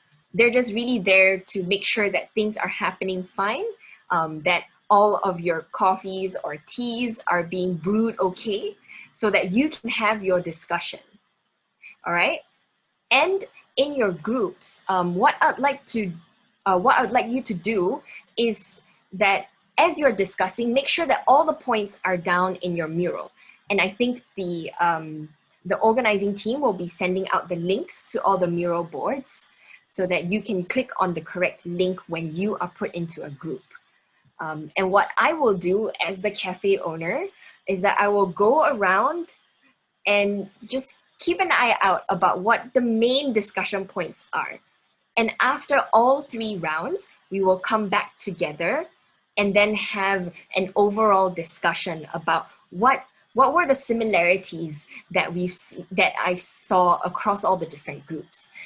What are some of the very interesting highlights from some of the groups? So I will invite some of you to share later on. So you will have your time to share and speak out. And what's really cool about my cafe is that it doesn't matter how old, how young, wherever you are, once you're in my cafe, you're here to have a discussion. So all of our speakers will stay with us and they will be going around the groups as well. So if you have any questions for them and you see them in your table, feel free to ask them and get their insights about what you're discussing right now. We also have some special guests who have joined us just for today's session, who are partners of the EAAFP, and they can be observing the sessions as well. But I also highly encourage you to join in the discussions because, well, we're at such a beautiful cafe. How could you not want to have a little cup of coffee or tea if you're not really a coffee person and join in some discussions? So with that, I will pass the time to Vivian, the landlady of the cafe, and to help put all of us into separate groups. Are we ready with the teams and the tables?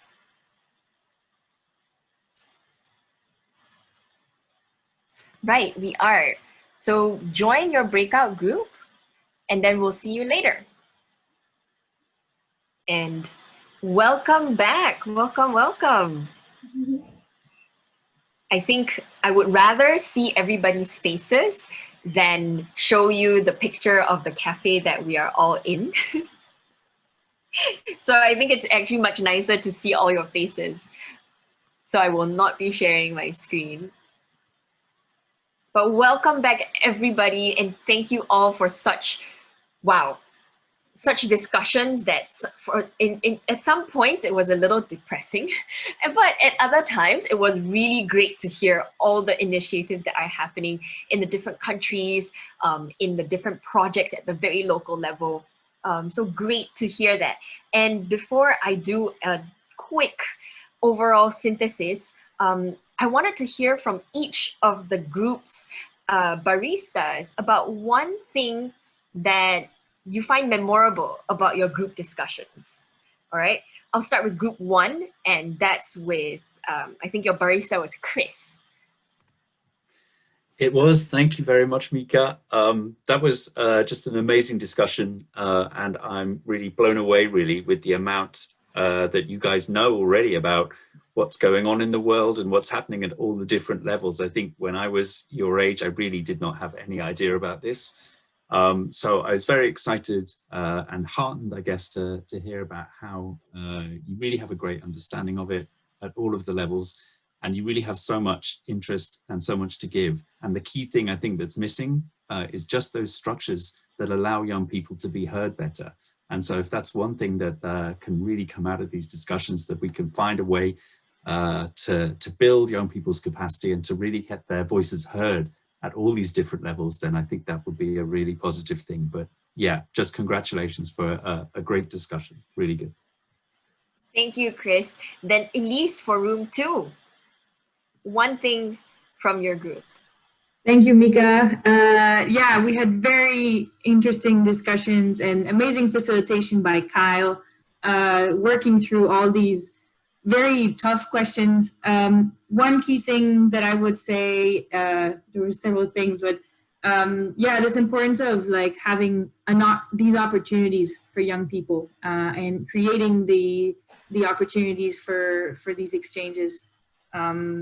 I could go in much more things, but I'll also, of course, let the other group, the group itself speak for them. But thanks a lot. All right, and for room 3, Hason? Yeah, I was a barista for the room 3, so we also had a very good conversation, and they had a lot of ideas on the mural. So I was so impressed at how this group can bring this type of idea, which, as Chris said, which I couldn't really think of when I was in their age. So I was so impressed and I couldn't really pick the one things among them. Like, we have a tons of the idea there, but the one key message they gave to us, well, although they cannot really engage to the international level, like work with the international convention level, but still they are very valuable of this platform of the youth forum to bring all the youth to be here, that they can somehow to engage with the different level of the people, and then to voice out to the convention, Ramsar Convention, and the different people sitting here. So that's what we can, I can bring it to. Thank you. That's a great one, and I'll keep that point, because that's the point of the World Cafe. The format is so that you speak. When you come to my cafe, everybody talks. It doesn't matter if you're a speaker, if you're an observer, if you are a participant. So that's one of the main points. Okay, then room 4, we have Yoon. Yes, it was great discussions at room 4, and I was impressed by the depth of the discussions by the participants.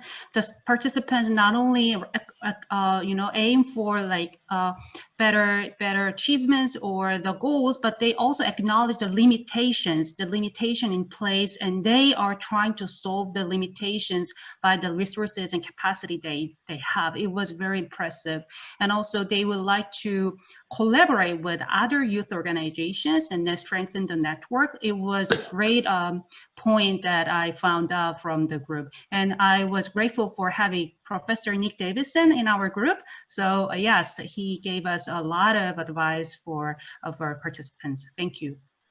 That's awesome. I'll have Nick come on at the very end. I'm putting you on hold. I just want to apologize. What Yoon has just said very tactfully is I talked too much.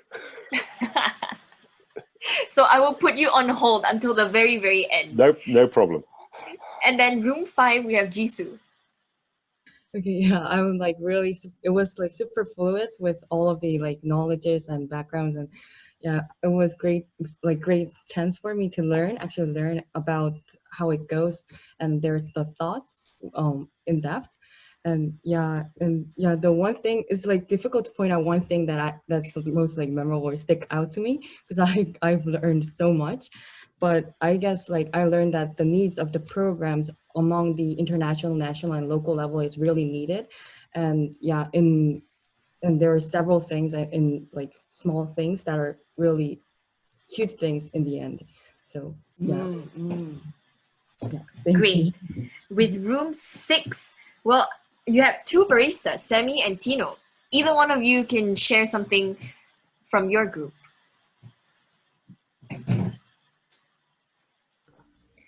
Thank you.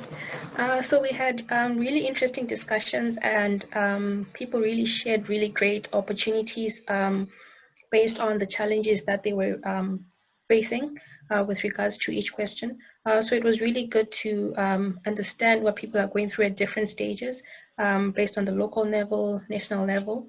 So it was really great to learn a lot from people. Thank you. Thank you.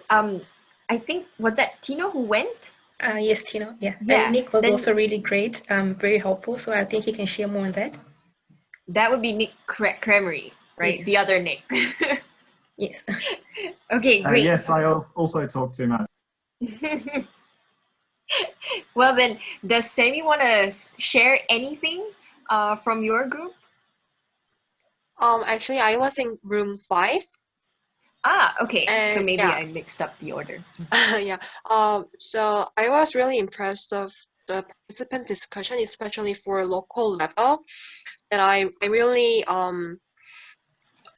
totally agree with that. People said the local engagement, it really depends on a lot where you live or work. So the example of the Bali that the local community trap the birds for based on their cultural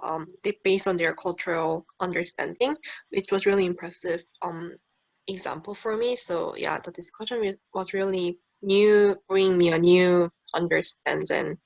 Yeah, it was really good. That's great. So I'm really happy that all of you are also able to teach our barista something today. So we've learned, we've listened, and I would just like to do a quick synthesis of hopefully all the different ideas that I saw going around and heard. At the international level, I think there was discussion about language being a barrier and a challenge for some people to participate, because English is often, or other Romance languages are often the languages that are used in international organization, but that's very difficult for some young people. And it is a challenge. And I will go on to talk about the opportunities, but still on challenges. And then at the national level, I think this may not be just at the national level, but there was a lot of discussion about political priority, that it was very difficult to get the policymakers to take the environment seriously and to do things for it now as compared to later, let alone having the policymakers take youth seriously. So those were challenges that I heard a lot at the national level. Then, but interestingly, so at the local level, young people had more agency. They had more opportunities to make change happen. And that's where there was one opportunity. And one of the challenges there though, and I think this is across all the different levels, is that young people tend to be seen as volunteers, and that there's no career opportunity or no easy path to a career, and that a lot of young people put in a lot of time, effort, and passion because they really love their environments and the wetlands that they want to protect. But then it's difficult to see a career path from there. And so those were some of the more depressing things that I heard. But then turning all of that around, there were lots of ideas about then having support structures. So support structures like a network or a platform or connection with each other. One of it could be like the Youth Forum today. And another one could be also looking up existing structures and networks like YEW, GYBN are existing networks where young people support each other. There was a good point about talking and learning from people who do know how to engage, because a lot of the times at the different levels, especially international and national level, a lot of people say they don't know how to make that first step. They don't know like what the structures are. So how do they even know what to Google? Like if they say youth, international wetlands, what comes out? But there are some people who know, and there are networks that you are learning about. So talking to people who do know. So this idea of intergenerational learning, learning from people that have done it, have gone through it. And actually it doesn't matter if they are young themselves or they've done it for many decades and they know the ins and outs. So you can really learn from them.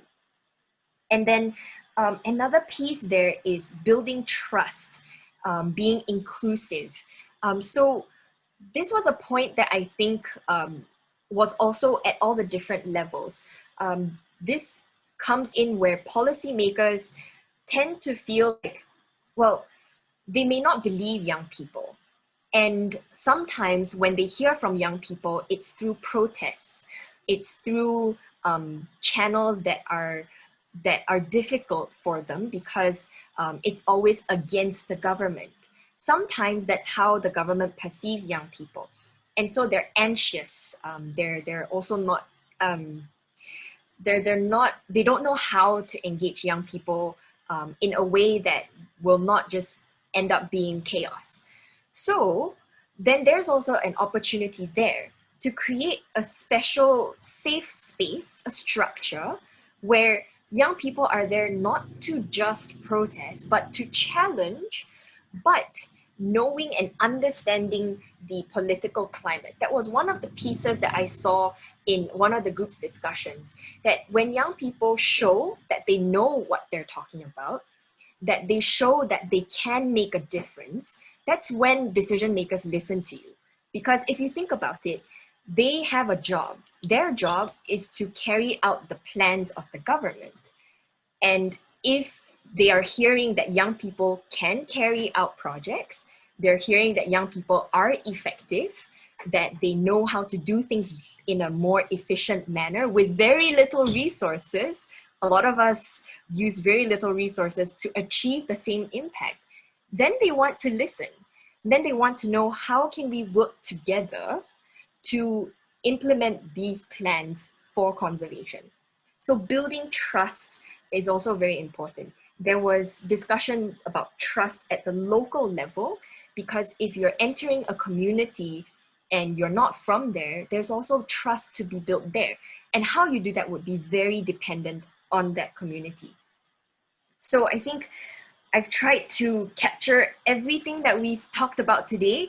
And one thing I will leave you with before I ask Nick Davidson to come on is to take one idea from your board and really think through it. With all the discussions that we've had, find someone else in the forum to talk to about that idea and really dig down. Like who, for example, one of the ideas is for the Ramsar Secretariat to support the youth engaged in wetlands, to have young delegates at the Ramsar Convention meetings. So think about that idea, like who then will be running this project? Why would they want to run this project? Who would fund these projects? Who are the partners that could be interested to fund these things? Maybe some of the funders of this forum would be interested. I don't know if any of the funders are here, but these are all things that you can discuss with someone who knows and who have already done it before. So I hope that with this, you had a great discussion, and I'll leave you with some words of wisdom from our dear Professor Nick Davidson. I don't think you're going to get wisdom right now, but there will be a few words. No, it was just a thought that struck me as I was reflecting on the fantastic discussions we had in our group, and the range of issues and challenges that you were all identifying, most of which are not unique to your age. They are the challenges for everybody, even for people as old as Chris Rostron, for example. And it struck me that one angle to think about some of the points that Mika's just raised is, are there unique selling points for you as young people that you can promote that would demonstrate you are and can add value to what is already going on? And that's maybe something to think about during the rest of the day. Let it go around in your heads. Out of everything you've come up with, which are the things that uniquely you as young wetland people can deliver, which nobody else can? And if there are, that would be a tremendous way of thinking of how one might move forwards in terms of connecting and supporting networks at whatever spatial scale, whether it's international or at local site level. Those are words, not wisdom. Thank you very much, Professor Nick. And with that, I will call this cafe to a close. So thank you all for coming along this journey and learning from one another. Yeah. I don't know if you can unmute and also just like clap. Definitely. Well done, everybody. Great job. Clap. Thank you. Amazing.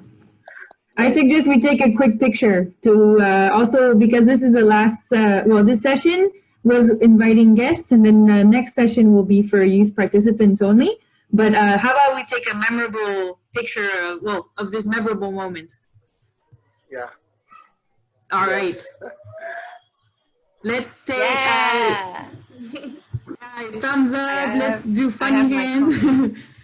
Great. Oh, wonderful. Yes, if you have a coffee for your World Cafe, that's wonderful. Oh, yeah. Let's see. Definitely. If Sammy and Jisoo, can you help me take some pictures? Yeah, I'm taking. It takes some time. Perfect. Okay, great. All right. 1, 2, 3. Have your faces. Freeze. Freeze. If you have your coffee or tea, I know not everyone's a coffee person. Yeah, yeah. Excellent. In India, we take chai. Nice. Who has chai here? Could you teach our baristas how to make that?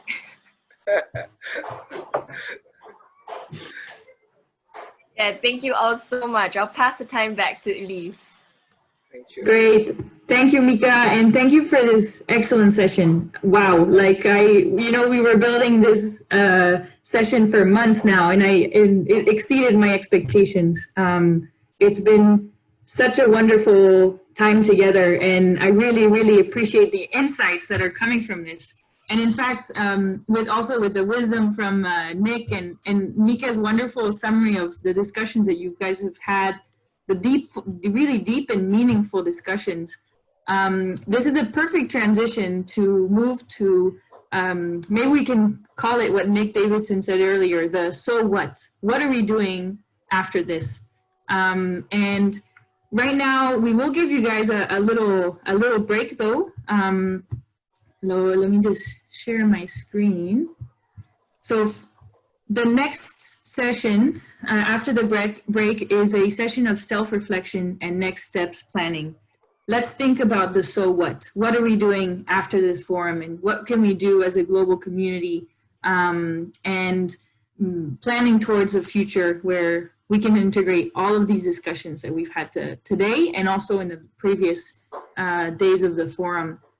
And after that, we'll have a short update from the declaration drafting team from Matthew and Chen that met earlier this morning, and then we'll have a closing ceremony. So thanks to everyone. Thank you to our amazing facilitator, our amazing cafe landlady, and our baristas for this really great session. And thank you for all the participants and the guests for your contributions. It's been a wonderful time. Yeah. Thank you, Micah. Thank you, everyone. Bye. Thanks all. Bye-bye. So we'll connect back in, I think it's 15 minutes, in fact, just to make sure we stay on time.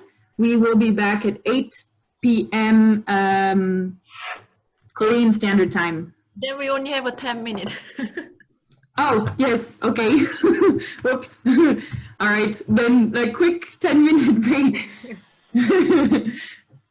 Thanks, Aison. Bye. Okay, I will share the screen.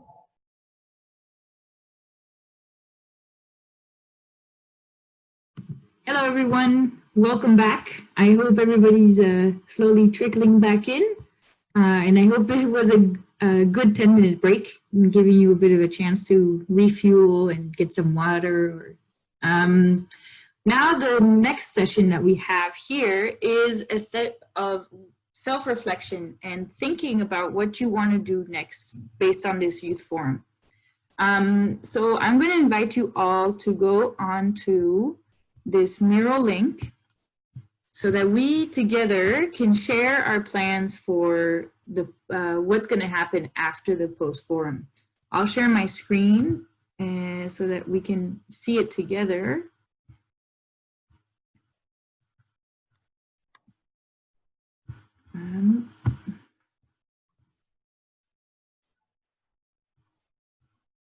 Great.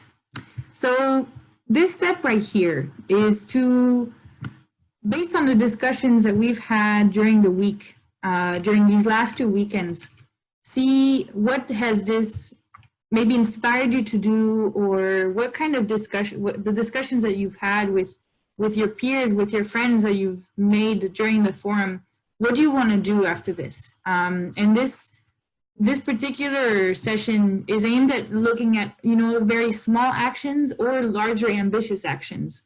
We really encourage you to think about what it is that the forum has inspired you to do, or if you had some ideas even before joining the forum that you just confirmed, or perhaps need a stronger network to be able to complete, or if you have anything that's related to wetlands and migratory water birds that you want to share with the group. So in order to work together on this collaborative platform, you'll see it's quite a big calendar. This is the calendar for 2021. So if you have any actions that are ready for the rest of December, you can also add them perhaps in the idea box here. But the idea here is to write on a Post-it note what your action is, whether it's small, like, for example, staying connected to somebody that you met during the forum, or writing an email to one of the speakers to say, that presentation was really insightful and I'd really like to ask you some questions.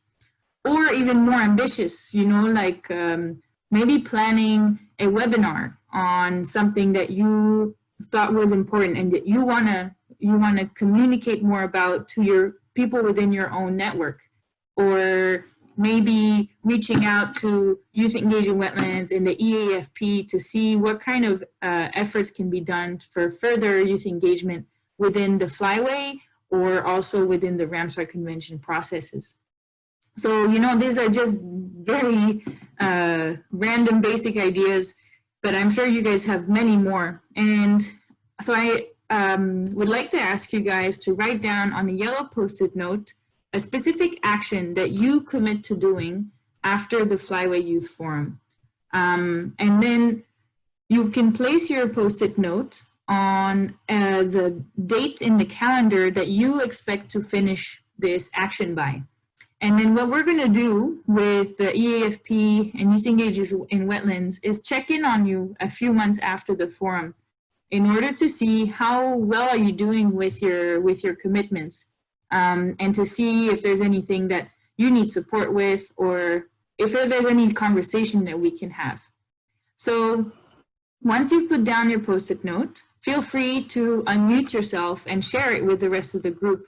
And this is an opportunity also to see what others are planning and see maybe, is there anything that you can do together based on common ideas or common actions. You can also write down with a purple Post-it note any specific events that you know is important. For example, here we have on the 2nd of February, World Wetlands Day. On the 22nd of March, we have World Water Day.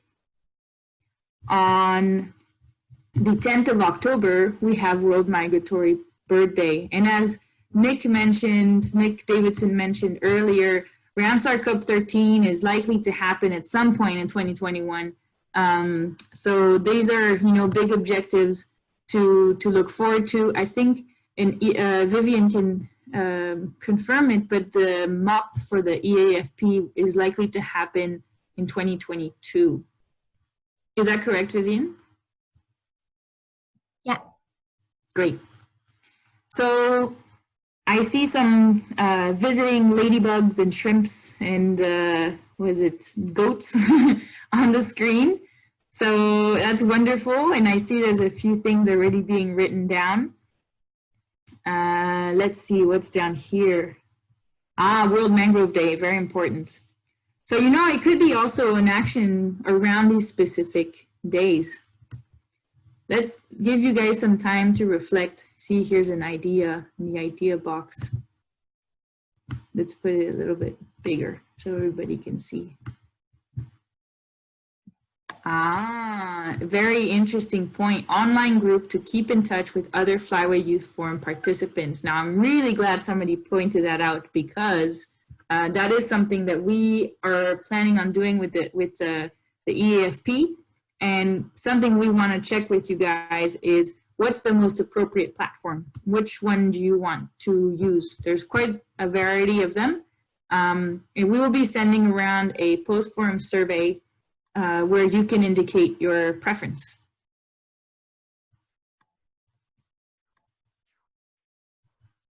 All right, if anybody's having trouble accessing Mural, let us know. You can also write your action in the chat box.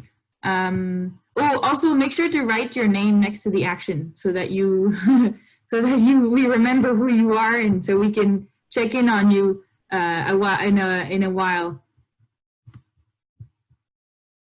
Ah, great. Somebody wants to visit a wetland. That's a fantastic action.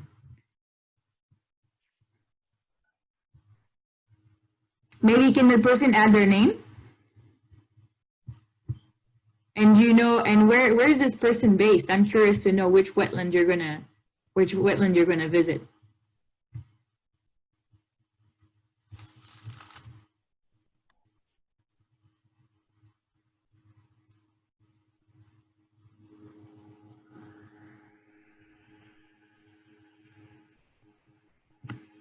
So we have a mysterious wetland visitor. Ah, great. Carme has explained that she's going to email one of the speakers about the project she will be working on. Excellent. Thank you, Carme, for sharing that. Would you like to share more about what your project is about?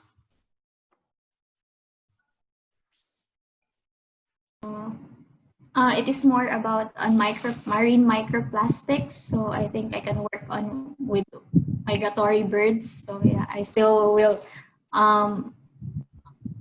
talk with my project manager or the head of the project.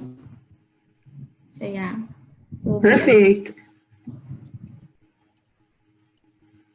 Excellent. Thanks, Kame. That's great. And wonderful that you find that one of the speakers can relate to your project also. I think there's a lot of people that would be very interested to talk to you about that, with you about that.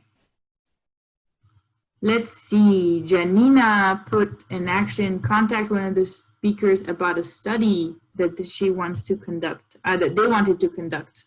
Ah. So, Janina, do you want to tell us a little bit more about that? Yeah, sure. Because I went to the first Science Shorebird conference last November. I think it was also under EAFP. And that's the first time that I talked to Professor Fuller. And so he was suggesting that he mentioned this intertidal app. So it showed the changes in how the shore looks like in places like Korea or in places that have a lot of researchers for shorebirds. But he mentioned that the Philippines doesn't have one yet. And I've been looking for a desk work thing, a desk work study involving wetlands, and this seemed really interesting to me. So yeah, there isn't a lot of opportunity to go out right now anyway. So I might do something on my table. True. Excellent. Thank you very much, Janina, for sharing that. That's wonderful that you'll connect with Professor Fuller then. Excellent. And we have here something from Matthew, New Year pledges and conservation efforts. Ooh, interesting. Very good. So starting the new year with some, is it personal resolutions then? Yeah. Excellent. Hello? Am I? Yep.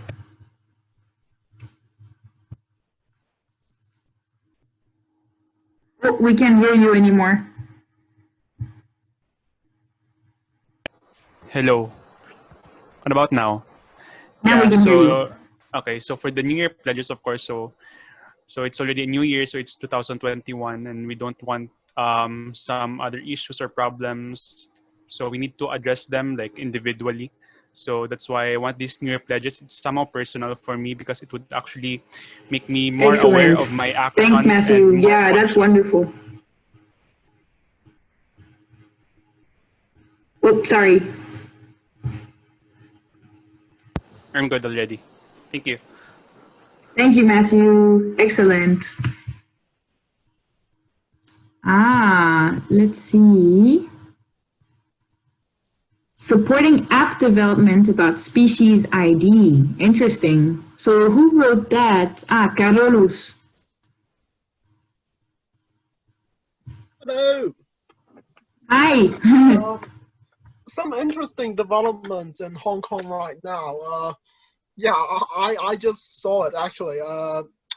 There is an app developing for freshwater and wetland species. Very interesting. Yeah, so I might support them because I personally am a photographer, so I might provide them with new insight and photos. Excellent. Cool. Maybe you can share with us also once you do that, the app. I think that would be quite interesting. Is it Hong Kong specific? Yeah, it's Hong Kong specific. Ah, cool. Very interesting. I mean, there will be someone doing a worldwide version soon, I hope. Cool. Excellent. Interesting. What a diversity of actions here. We've got a bit of some research and some projects, but also some app development and some citizen science projects. Excellent. Excellent. All right. Oh, here we've got a very good reminder of the submission of draft resolutions for the Ramsar COP13. And that's a good reminder for Youth Engaging Wetlands because we wanted to put forward a draft resolution on youth, and which, following the discussions that we've had together, we'll be happy to share with you guys if you're interested. We also have celebrating Valentine's Day with the environment. I like that. That's Kyle. Kyle, do you want to share your plans with that? I was thinking of spending time with nature and the environment, and I'll be sharing my my experience with that in social media, or I could ask some of my friends to also do the same thing, like a online campaign maybe on what did they do for the environment on Valentine's Day. So yeah. That's lovely. What a nice idea to spend that day celebrating our love for the environment and wetlands and birds. Excellent. Let's see, we also have, so here on 23rd of January, engage some of the youth within network in some of Gibbon's activities on education, policy, advocacy training, consultation campaigns from CEFA. Excellent, CEFA. Do you want to share a little bit more about that now? Yes, so like next year we have a few activities from the Global Youth Biodiversity Network. Things aren't so planned yet, but around this time we're going to be having, for example, a forum to discuss like education and its role in addressing biodiversity loss, right? Like how it can kind of be changed so that it's better able to kind of work towards living in harmony with nature. I think we're also trying to have policy advocacy trainings and some consultations, so we can maybe see how we can involve more young people in those activities. And I hope like we can reach out to youth engagement in wetlands, I suppose, to kind of reach more young people. Yeah. Totally. Thank you, Sefa, for sharing that and these important opportunities. I mean, Gibbon is amazing at providing like some capacity building workshops and also consultation around CBD related processes. So if you guys are interested, once we create this online community also, because Huva will be deactivated after a few months. I think we just confirmed the date with Vivian, I can't remember. But we do want this, you know, this forum to be alive for longer. So this will be a good opportunity or a good platform also to share any interesting opportunities that you guys may be able to join. So Sefa, you can definitely contact Youth Engaging Wetlands and we'll share this information with everybody through that new platform. Let's see here. We have something from Faria, arranging a public online program with participants I've met in this forum from other countries in the Flyway for them to share what threats the birds are facing throughout the Flyway and motivate people with conservation. Ah, very cool, Faria. I like that. And so it looks like somebody else likes this. I like this. I like a roundtable discussion. Lovely reply. You are, I guess there's a conversation going within a post-it note, which is great. Excellent. So I think you've already have some interest here, Faria, from some participants. Yeah, I'm really happy to hear from the other participants. So thanks for the appreciation. Excellent. So that's planned for the 30th of January.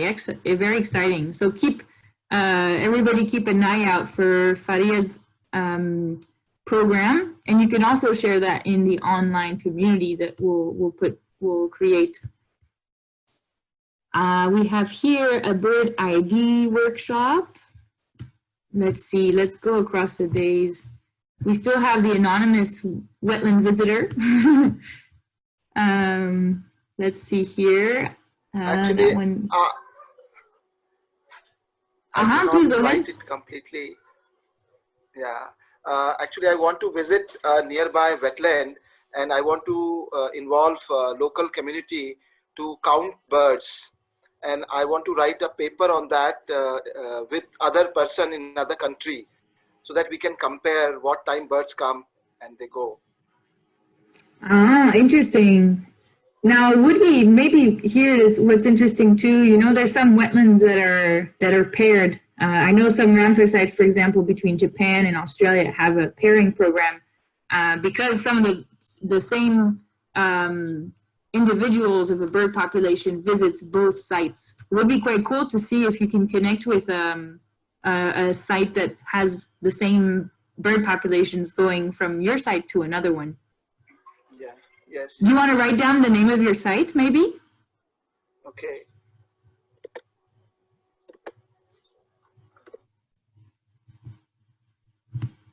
Thank you for sharing, Ashok. That's really cool. So I guess you're planning this around World Wetlands Day. I'll change it to yellow because that's in action.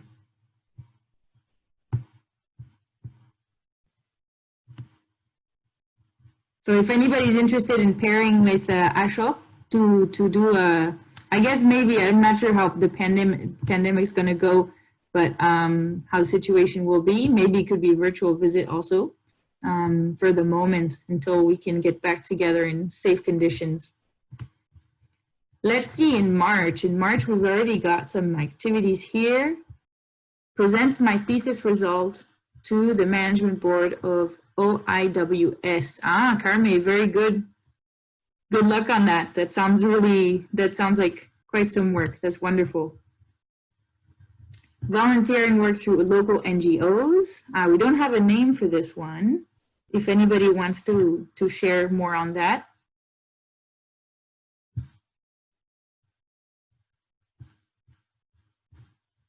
We have Iriwari Dolphin Campaign for National Dolphin Day.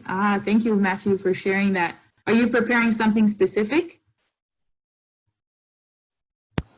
Actually, one of the Ramsar sites here in the Philippines is the Negros Occidental Coastal Wetlands Conservation Area.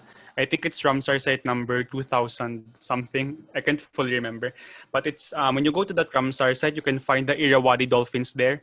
And when you try to check its IUCN status, for in the Philippines, it's already critically endangered. So it's at risk of extinction, these Irrawaddy dolphins, because of anthropogenic factors. However, in a global aspect, these Irrawaddy dolphins are nearly threatened or endangered to some parts of the world. But here in the Philippines, it's already critically endangered because we have less likely 30 individuals left for the Irrawaddy dolphins. Wow, yeah. So that's a really important day, I guess, to raise awareness of their status and see what kind of conservation actions are required to save them. Thanks for sharing that. And I think Iriwadi dolphins, I've heard that they're also in Bangladesh, if I'm not mistaken, and in Vietnam. And it's interesting to see, you know, maybe like there's an interesting, maybe international campaign to save the Iriwadi dolphins. Let's see what else we have. So we have International Day for Biological Diversity, CBD Cup 15. Very good to write that down.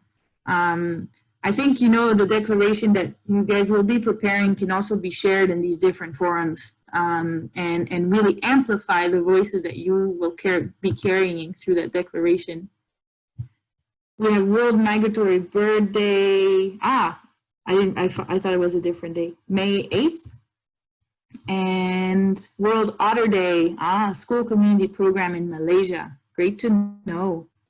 Let's check out more. There are 2 days of Other 2 days? one in the second Saturday in May and October. Good to know. Excellent. Great. Cool. Let's see. 1 year project short documentary on Hong Kong wetlands. Cool. Very interesting. That's Carolus, right? Yep. It's me again. So is that already in the works? Are you preparing that already? No, I'm just thinking about it because I'm doing another project about light pollution in Hong Kong, actually. Oh, wow. A documentary project? Yeah. Wow, cool. Excellent. So well, if I can curious to finish see. that thing, I might be able to do this. Cool. That would be super interesting. I know one of my dear previous colleagues who passed away, who was working at the Ramsar Convention, I know had done some really important work in Hong Kong wetland, and it's I think, is it Maipo, the Ramsar site that's in? Yes, but there's more than Maipo. There's more. Cool. Excellent. Well, I would be curious to learn more about Hong Kong wetlands. Hopefully you can share with us, and if you need any support, maybe it'd be interesting to check on how that's going. I just saw that Sam Lee has just joined us in our session. Hi, Sam. Hey there. Good to be here. I'm very well. I'm so pleased to be here. I'm sorry. I've managed to get my daughter playing with a friend, so I've snuck away to come and join you. Wonderful. Thank you very much. Excellent. We're just about to wrap up our discussion to action session, actually. So you're here at this moment. Everybody's sharing what they're planning to do after the Flyway Youth Forum. Brilliant. Oh, I'm pleased to see this. Let's see. So Carolus has several activities planned, which is great. We have, hopefully not Zoom meeting between all of us. Maybe a Flyway Youth Forum, in-person Flyway Youth Forum next year. Wouldn't that be interesting? And let's see. Planting 22 mangrove saplings in the mangrove nursery for my 22nd birthday. Nice, very cool idea, Matthew. I think Carolus wants to go planting with you also. Yeah, because in our university, we have our own mangrove nursery there. Like our dean for our college, whenever she celebrates her birthday, she's a marine botanist. We do mangrove planting as to the number of her age. So like for her 65th birthday, we planted 65 mangroves saplings. Wow. That's beautiful. That's really cool. That's a point in my life where I wish I was older then, so I could plant more. Really cool. And here, Jason wants to visit Pak Tale, Lime, Pak Bia, and Kok Kam. And I'm guessing these are wetlands. Where are these wetlands, Jason? Hello, these are in Thailand. So basically, there's a chance I'll be going into Thailand to further my studies. And it will be interesting to compare the wetland to the one near my house, Bako Buntao Bay. Because the first two pass through from Thailand to basically my home. Great, cool, excellent. Well, maybe you can share some pictures with us once you go there. I always like your backgrounds in your Zoom call. These are all your own pictures? Yes, they are. Super cool. Yeah, these are just like 40 minutes away from my house, so I'm pretty lucky. Wow, super cool. Maybe Flyway Youth Forum should be in Malaysia next. We only have one though, the East Asian Australasian Flyway sites. We only have one in Malaysia. Cool. We wish with your help there will be more coming. I hope there will be one more. There's a few more potential actually. I saw it in other states. So yeah, hopefully. Excellent. All right, I'm just reading the comments box to make sure that we don't miss anything. Kyle has in fact made a Google spreadsheet as database for our networking details. If you want to connect with other delegates, you can fill up this document. Thanks, that's great. Thanks, Kyle. And we have, so the dolphins are also in Borneo and they're in the Sundarbans in mangrove forest in Bangladesh. Cool. And Anthony from Cameroon will be carrying out research on the influence of crayfish production as well as mangrove degradation. And he's hoping to publish a paper on it, and that'll be in March. Excellent. Thank you for sharing, Anthony. If you want, I'm not sure if you can access the mural, but we can add that for you. Somebody added a nice picture. Oops. Whose pictures is this one? In, I think it's, when is it, January? February 20th.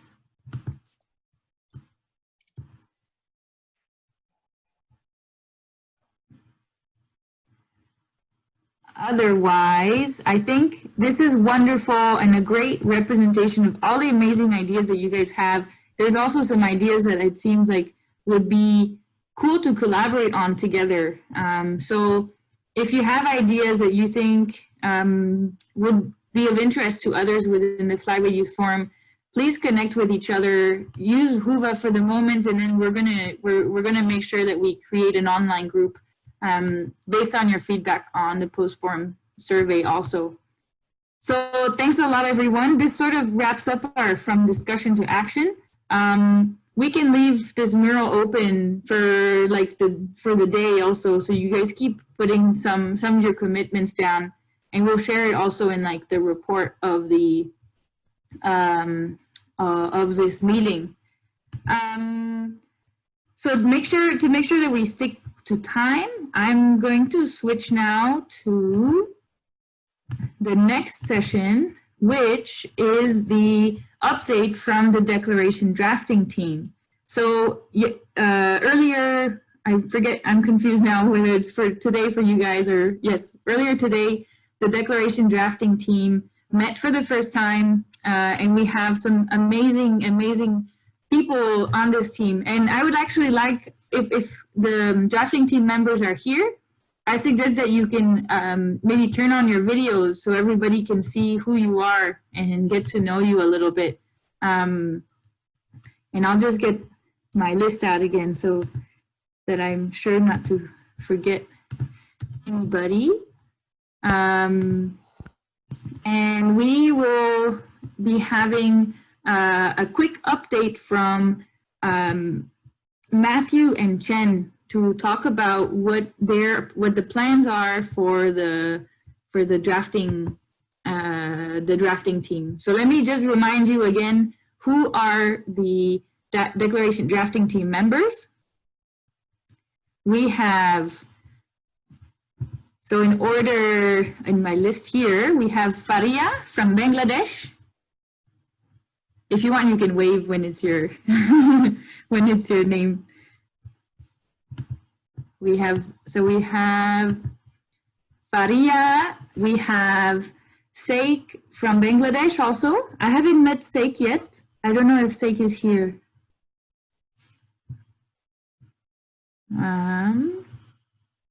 Maybe not. We have Aaron from Hong Kong. Are you there, Aaron?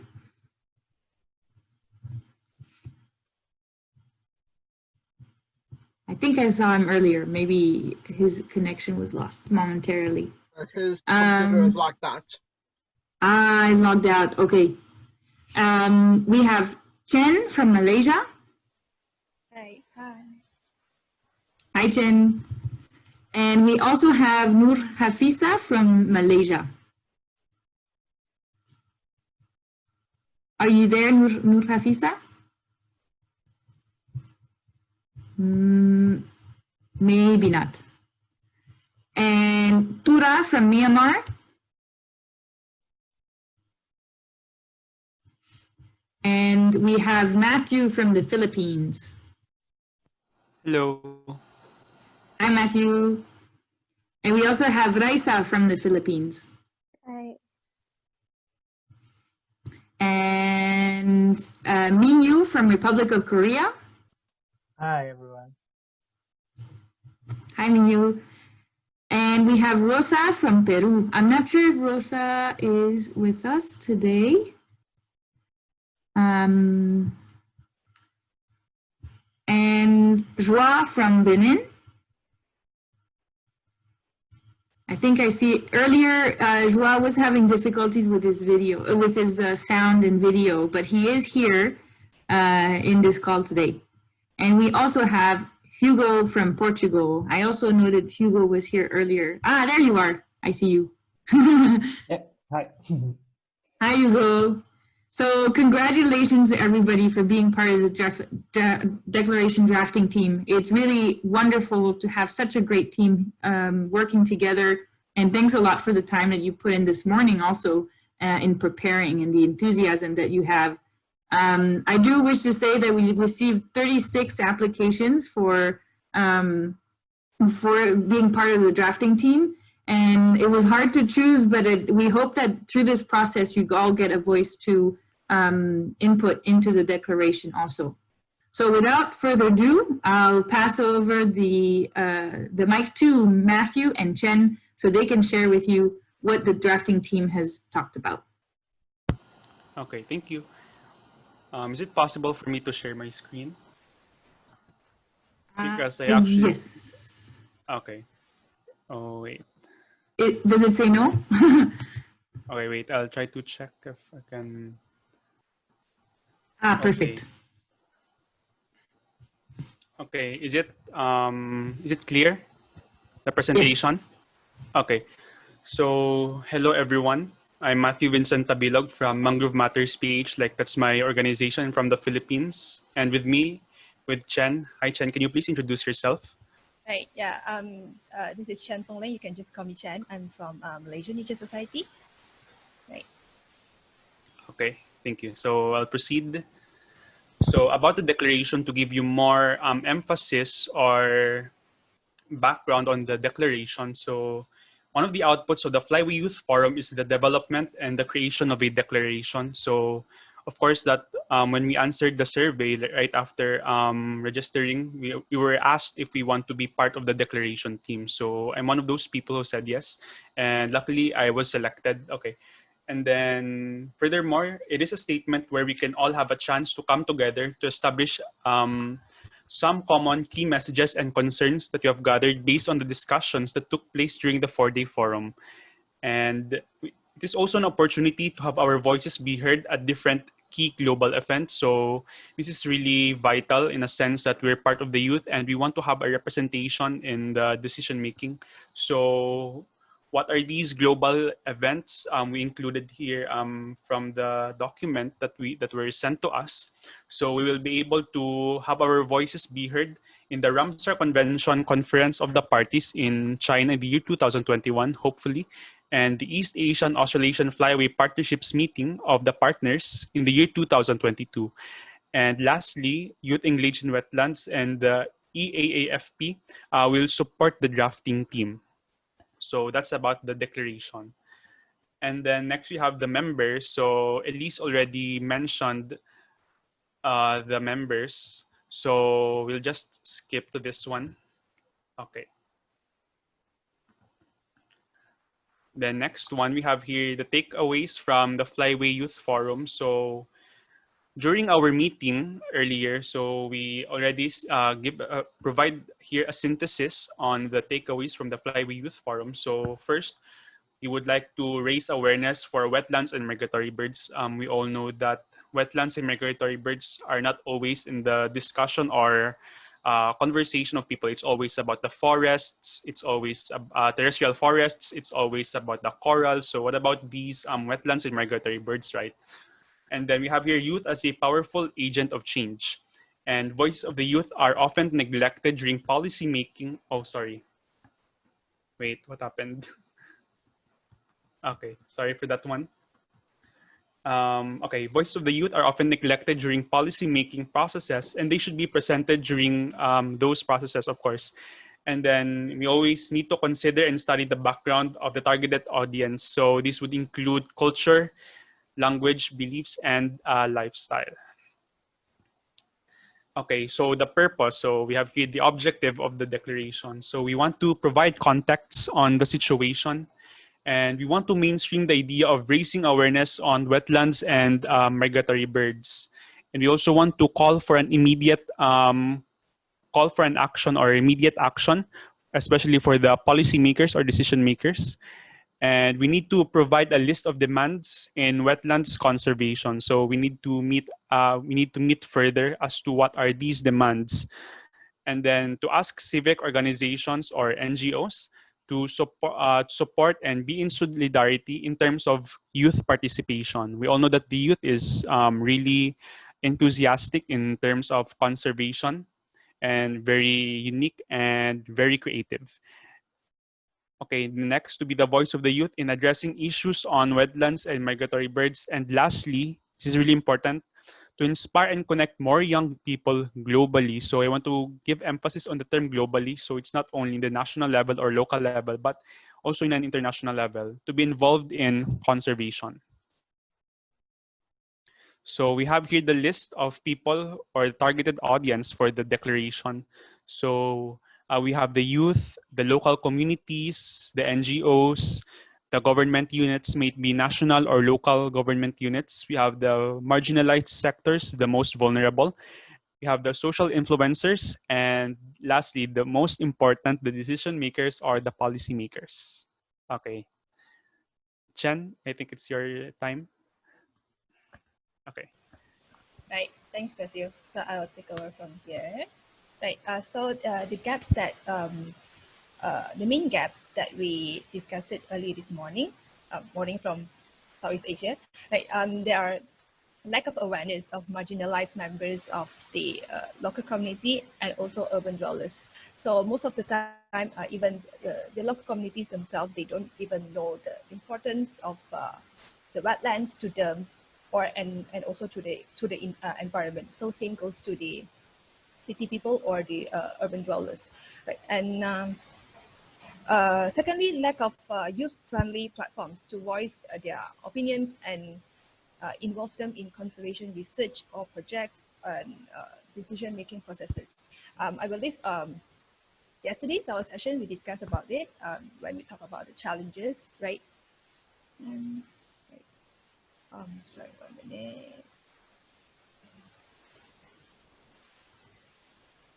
Right. Okay. Lastly, lack of transparency and involvement of youth in terms of wetland or flyway conservation. Right. And as for the expected outcomes, we are expecting availability of funding for youth to ensure youth-led initiatives are sustainable, and the voice of youth on wetland or flyway conservation issues were acknowledged and addressed. Regular youth-led dialogues or symposium to be organized for active discussions on wetland or flyway conservation issues, just like the Flyway Youth Forum. And we should encourage, to organize more, right? Next, the involvement of youth representation in the decision-making processes for wetland or flyway conservation issues. Lastly, the formation of youth networking platform for the way forward of the connection platform. Just like, after our Flyway Forum, it should have a platform for us to keep connecting each other. Yeah, and also networking, right? And then, and also tangible commitments such as pledge and petitions for individuals who want to take part, especially for youth, right? As for timelines, as mentioned earlier, we have our first declaration drafting team meeting a few hours ago, right? And then the declaration is expected to be finalized on by 18 December, right? So we are sharing some of our initial thoughts, and also we will have more meetings coming up, and definitely more plans to be announced later. Right. So lastly, we would like to call for feedback from all Flyway Youth Forum participants and also networks to share your feedback and also your thoughts, so that we can gather and put it into the declaration. We would like to make sure that every voices are heard, yeah, and to put in the declaration. Right. Thank you. Oh yeah. Lastly, thank you, Matthew, for the very nicely done presentation. Thanks. Okay. As for the feedbacks, I'm encouraging everyone, like all participants, to please, you can actually call for, for feedbacks and other ideas. So I think Gab already sent a link for the Facebook group. So maybe we can meet there and try to have more ideas for the declaration. So thank you so much for listening, and we hope to fly with all of you soon. Thank you. Thank you. Yay, great, wonderful. I wasn't expecting such a beautiful PowerPoint, especially since the meeting was this morning. You guys are amazing, really impressive. And yes, great job in such short notice, amazing work. Thanks a lot. And so now you know the plans of the team. Please share your thoughts and feedback to the drafting team through the Facebook page, and we'll have some other means as we talk about it more with the drafting team. Excellent. Thank you very much, Matthew and Chen. And thanks to all of you that participated also in preparing these ideas. Okay, so now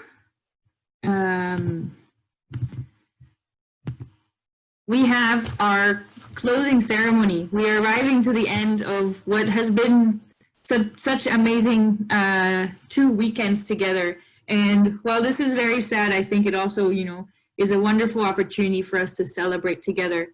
And we have today a very special guest that is joining us.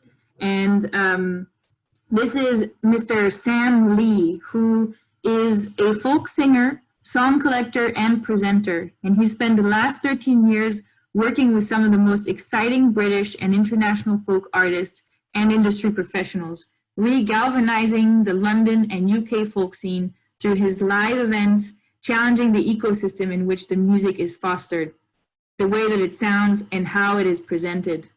He is the director of the Nest Collective and the Song Collectors Collective, and an award-winning musician himself. He has been an instrumental as one of the new wave of young activists shaping the landscape of folk world and roots music in the UK. With 2 critically acclaimed albums, his debut receiving a Mercury Music Prize nomination, Sam works holistically in challenging the very nature of our heritage music in the 21st century. We are super excited to have Sam here.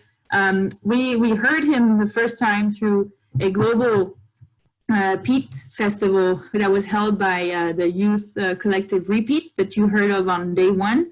And his songs about peatlands and wetlands was just so inspiring, and we're so delighted that he is here with us today. Would you like to say a few opening words, Sam, and then we can play the video recording?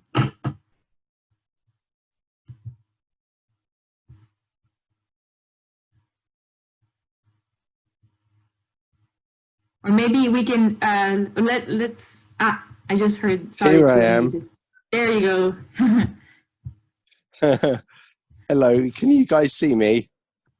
Yes, we can see you outside in the cold. Hello, it is. It's very cold here. I'm looking at your wonderful, beautiful wetlands and thinking, I'd love to be there. Hello, thank you so much for having me. It's wonderful to have you. Thank you very much. If you want, we can go ahead with your recording. You know what? I'm going to say yes, because that would be brilliant. It's much better than me now at 10 o'clock in the morning. And and then I'll be really happy to answer some questions, maybe at the end, because I think I say it better there than I would do now. Perfect. Thanks, Sam. I'll hand over Right. to Vivian then, so she can play your recording. Thanks for Great. being with us. Pleasure. Hello, good morning, and afternoon to all of you at the Flyway Youth Forum. I'm Sam Lee, and it's an absolute honour to be with you all today. I'm speaking from London, from GMT, and a real pleasure to be part of this closing ceremony. And to bring in a few thoughts and perhaps even a song as part of this.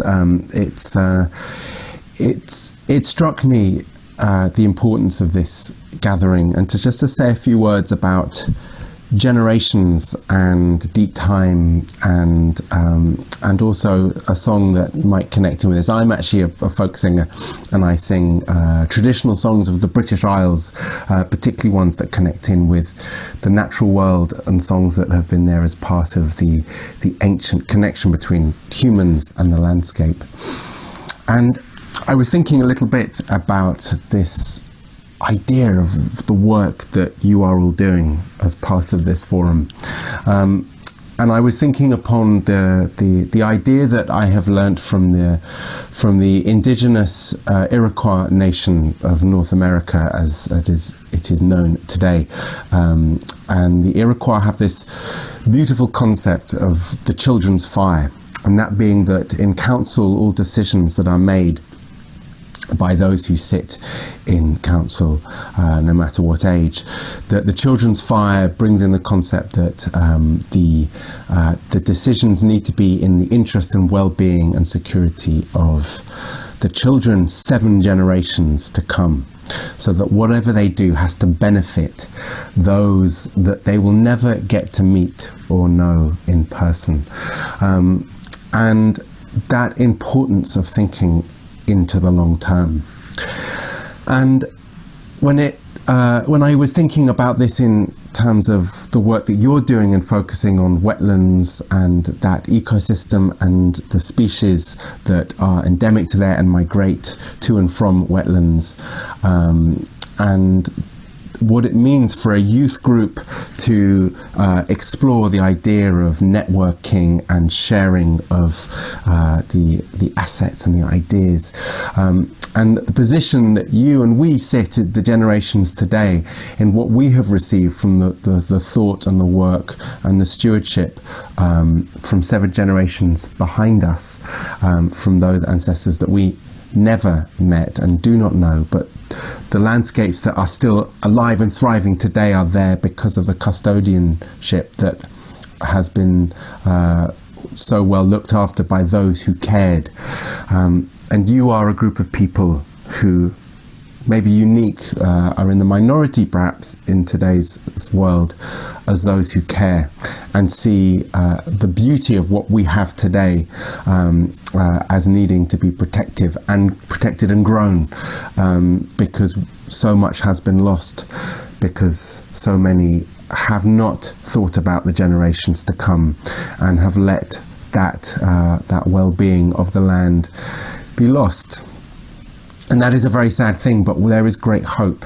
And the hope that I see is that the work that you are doing is actually very pioneering, because we live in such changing times, in the spans of generations, of finding new tools and resources and ways of doing things in completely pioneering circumstances to share and bring about the dissemination of ideas and skills and knowledge and accrued wisdom and learning and study and observation and appreciation of these habitats from our elders, for that knowledge to be distributed and to be embraced and endorsed as fast as possible in as novel and brilliant a way, and shared in a way that our ancestors might never have imagined that we'd be learning from so many different cultures and worlds, and that cross-sectionality, that intersectionality of all these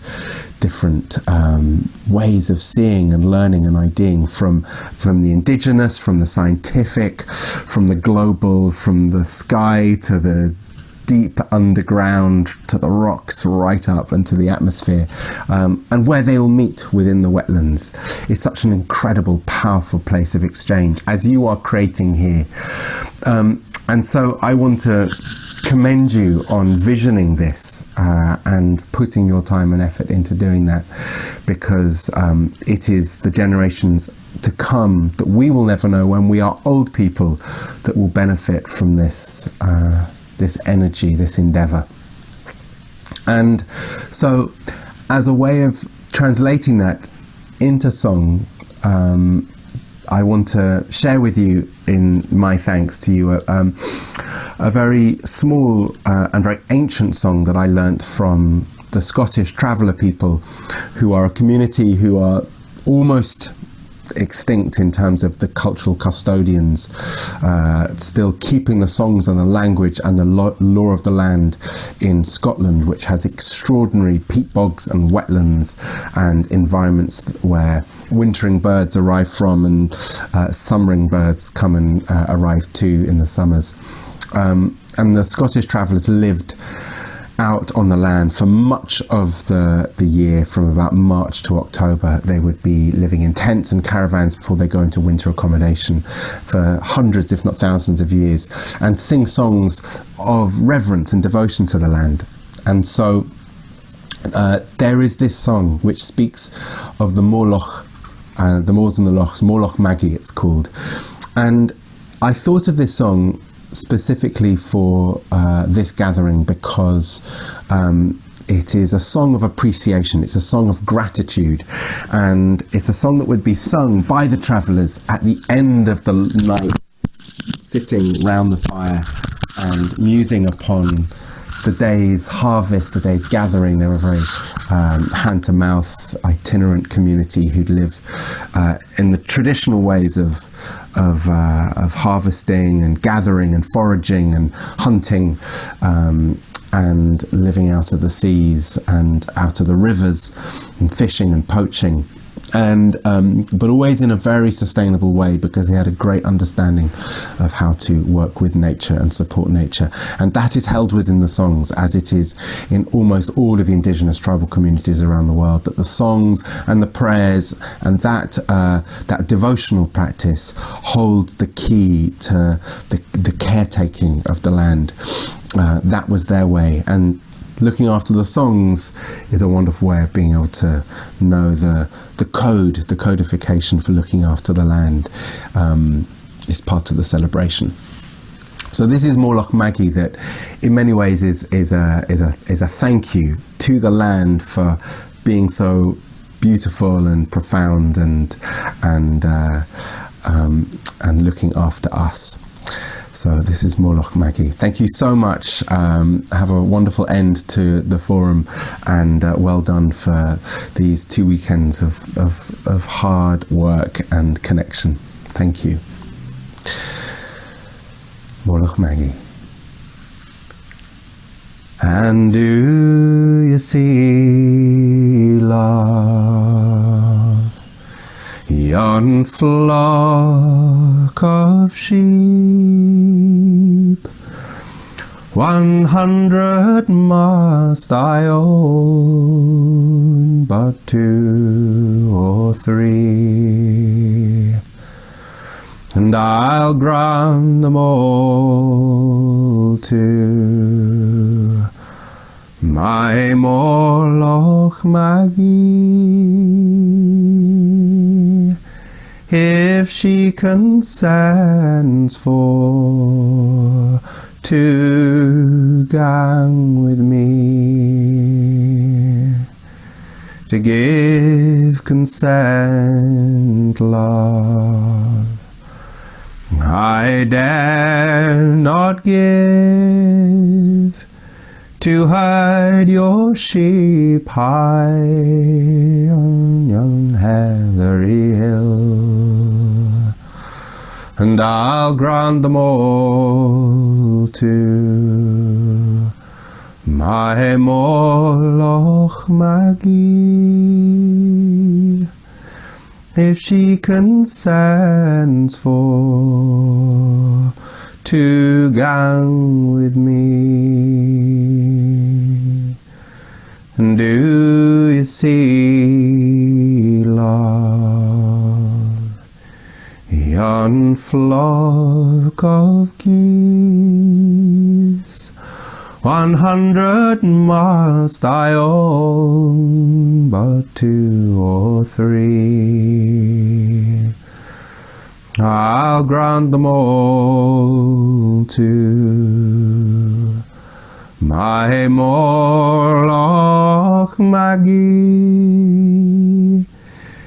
if she consents for to gang with me. To give consent, love, I dare not give, to hide your sheep high on yon heathery hill, and I'll grant them all to my Moloch Magi, if she consents for to gang with me. And so the song goes through all the different places and species, the moor being obviously the kind of wetlands and the lochs being the lakes, the Scottish lakes. So it really is, and she, Moloch Magi, she is the spirit of that landscape, so it's that song is for her. So thank you so much for having me. I'm Sam Lee. It's been an absolute joy to share this time with you, and I wish you all a safe journey onwards and success to all that you do. With all my love, thank you.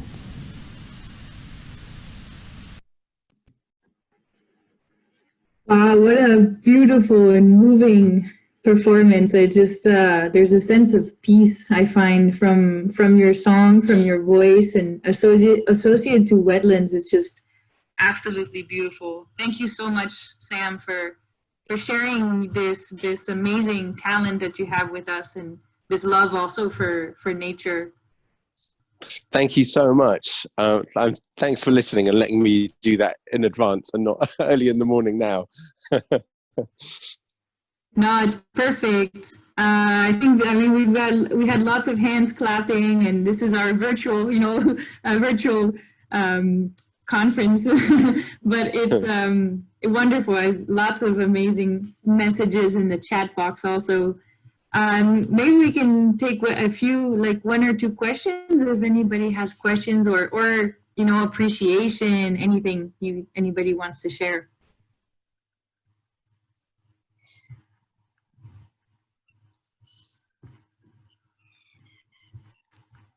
We have an amazing song. Thank you so much, Sam Lee. Amazing music, amazing song and voice. Amazing voice and message. Also, yes, a very powerful message. It's really important to have this kind of, and I love the connection that you bring between the translation, as you said, of these important messages into song. Yeah. Well, thank you. And yeah, if there are any questions, please do ask. I'm very happy to answer. Well, but I also understand that you've also had a very long weekend of conference, so you might be questioned out. Can I ask one question? I'm from India, and I would love that you sing sometime our folk song.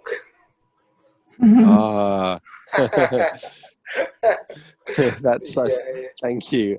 I'm a great fan of music from India, and I once have done some work there in Delhi, and with collaboration with some musicians there, which was very special. And of course, Tagore, your great song master, learnt a lot of songs from the English folk songs when he came and studied in England as a young boy. Says there is a cross fertilization of songs from folk songs from England and still in India. Some of the lullabies still sung actually have English origin. Great, wonderful. Great. Somebody is asking, how are you feeling, Sam? I hope you're well and you're safe. Do you have a YouTube channel? I do. Sam Lee's song is my connection, my online. Yeah, I'm very well actually. I'm feeling that there's these are exciting times, and seeing projects like yours happening give me great hope that despite what we fear in coming ahead of us with climate change, that there's good people out there devoting their time and their efforts to keep protecting our natural assets, which is so important. And to see that within the youth makes me happier than anything. Yeah. Wonderful. So I have one question, Assembly. I saw your song in BBC News.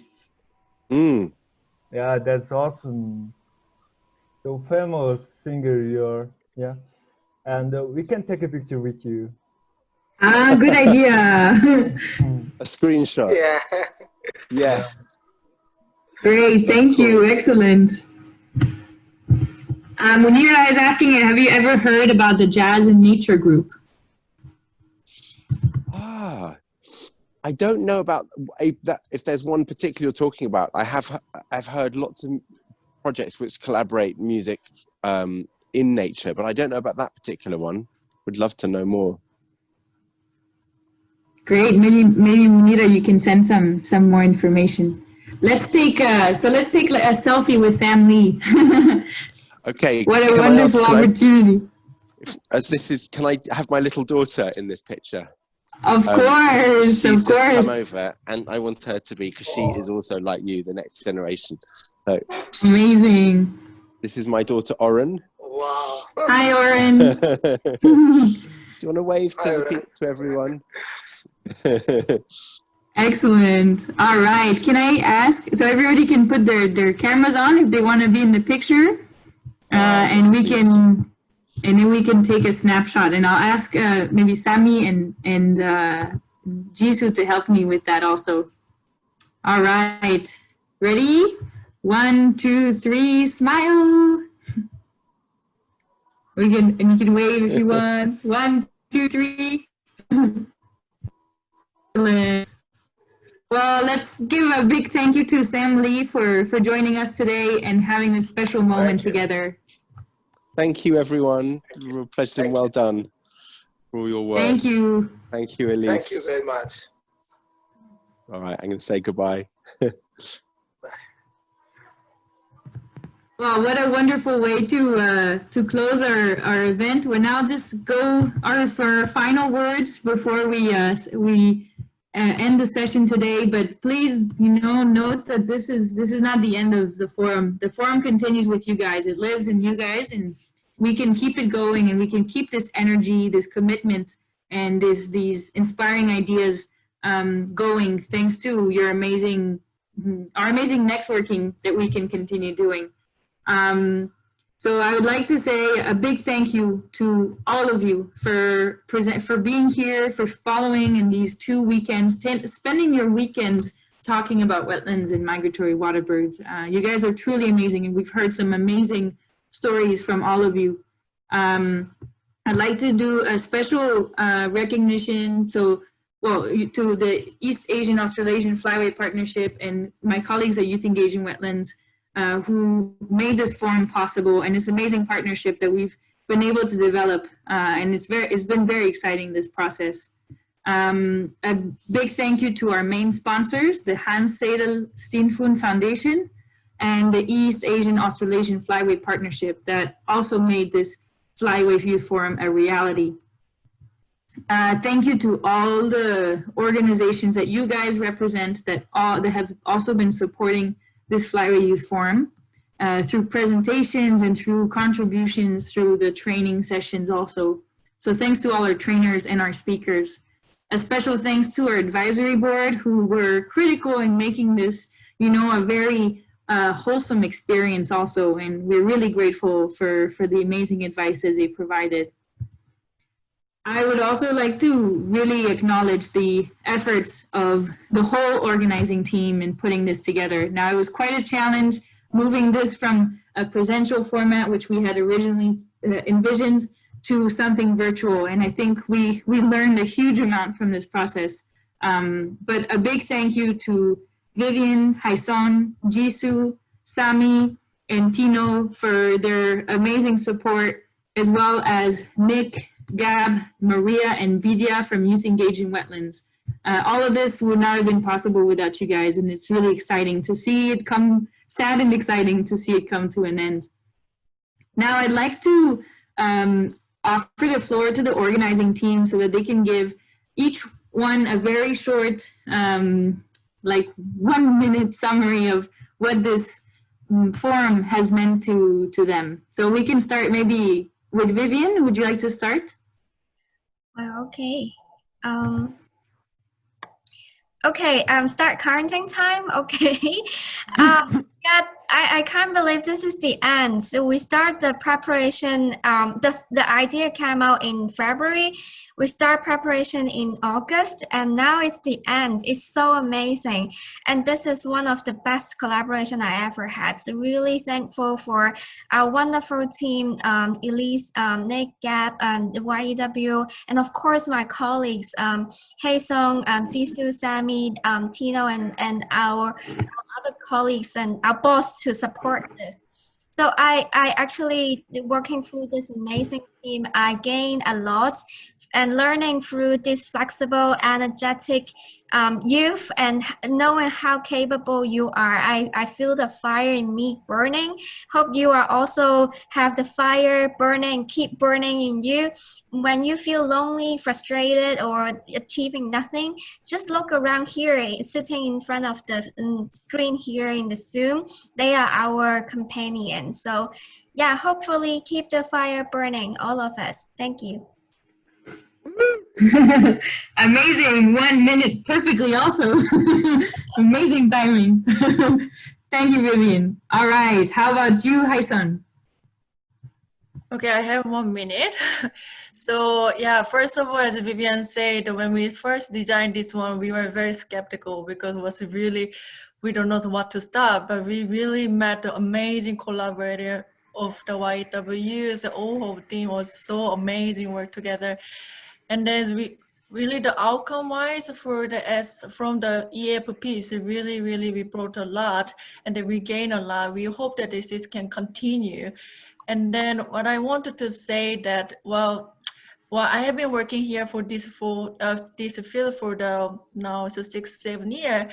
But what I learned is not only nature of course giving us the motivation, but the people, we are work together for the nature. So please remind that this phase you just meeting together and they keep in touch with them and they're making something happen. As the Professor Richard said. So yeah, please keep going on and move forward. And I have 10 seconds, so please voice up. And then please share your story to the global. Let's meet around somewhere. Nice meeting you all. Thank you, Haison. Wonderful. Thank you very much. Okay, how about you, Jisoo? Okay, yeah, for me, this first ever Flyway Youth Forum meant so much for me. And it was really an amazing experience, and just can't believe it's near to the end. And I had a great time to get to know you and to observe the great discussions and sharings, and I got to learn the importance of the youth's contribution is really needed for the conservation of migratory water birds and wetlands. And yeah, it was a great time for me, and thank you for your kind sharing and these great discussions. And as one of the youth in the globe, I will also try my best to contribute as I have learned. So yeah, this forum really means a lot for me, and yeah, it will be an unforgettable experience. And thank you to all of you so much, and hope to see you in the near future. Yeah, thank you. Thanks, Jisoo. Amazing. Thank you very much. How about you, Sami? Yeah, it's been a really long journey for all of us to prepare this forum from like August. I also cannot really I really cannot believe this is the end. Yeah, it's been really long journey. So I'm really inspired by lots of participants. Their shared thoughts and discussions. I will never forget this moment. This forum means a lot to me that I can realize so many things while preparing this. So yeah, it was really great to be a part of this forum. Yeah, thank you. Thank you, Sami. Okay, how about Tino? Is Tino here? Yeah, well, I really enjoyed being part of this team, coming in when needed. So it was really great to see people putting in a lot of effort for conservation, for people to learn. So it was also a great learning experience, and I enjoyed meeting everyone. Also enjoyed playing my part whenever I was called to do something. So thank you very much. I hope to see you again in future. Thank you, Tino. Wonderful. And now on the, I think that's everybody on the EAFP side. I'd like to invite Gab to say a few words also. Hey everyone, sorry I can't turn on my video, but thank you so much for everything. You guys are all inspiring, all your talks, all your participation, your commitment to the first ever Flyway Youth Forum, and we're so happy to have everyone here. And we would like to invite you guys to join the Facebook group as well, to keep in touch, stay connected. You know, this is not the end. This is just the beginning of many more opportunities and many more forums to come in the future. Thank you, guys. Thanks, Gab. And as Gab said right at the beginning, this forum is all yours. So it's up to you what you do with it also. And now I'd like to invite Nick to say a few words too. Hi everyone, thank you very much for participating in the forum. And just like what my colleagues have said, the synergy and collaboration in an international team, most especially in a virtual setup, is part of our new normal. And I am very grateful for this experience that we get to share with you, all of our participants. And I hope that you have learned a lot and we were able to inspire you through our speakers and programs to fight the good fight for our environment. Seeing Jane Goodall's speech, it reminded me how good it felt to work for conservation, and I learned a lot from the speakers and at the same time through you participants. So here's a reminder that you are not alone. Our generation has a lot of potential to really make a change. So I'm excited for the things that we are about to do. Thank you very much. Thank you, Nick. Wonderful. Yes, and I think I'll just finish off. I'll put the timer for myself so I don't run over. I just can't express the amazement I have of this Flyway Youth Forum. It has been such an amazing experience working with the East Asian Australasian Flyway Partnership. We were working often with 2-hour-long meetings every week, and just everybody committed and dedicated to making this experience the best experience possible, dealing with new technical challenges that we haven't faced before, and it's just been a pleasure. And I think we really developed such nice friendships also from this experience, and I'm absolutely grateful for this opportunity of presenting this Flyway Youth Forum, meeting all of you, and realizing this amazing community of young people that are out there working so passionately and hard to save wetlands. A big thank you to you all, and let's keep this conversation going. Let's keep these actions going. All right, so on that note, I'll take a little bit more time just to wrap up, but thank you very much, everybody. I'll invite Nick actually to do a quick, there's one more activity that we want to engage you guys in. And we'll also have a post-forum survey, which we'll send around to you a little later. Over to you, Nick.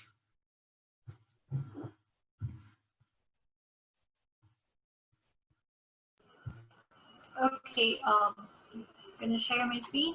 So just a little reminder that the Hoover platform that we currently have now is you can still network there, and it will last. Okay.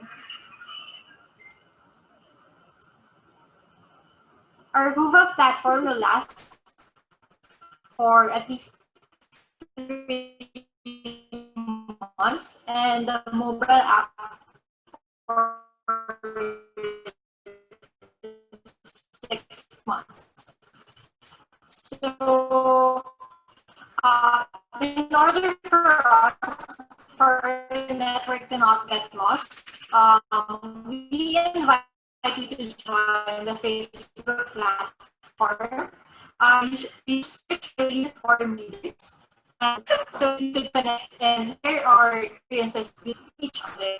And then lastly, we would like to invite you to fill out the survey of gratitude, to type in your messages of thanks to participants, to the keynote speaker, to the trainer we posted on our social media platforms in the AFP and at the time in the YEW.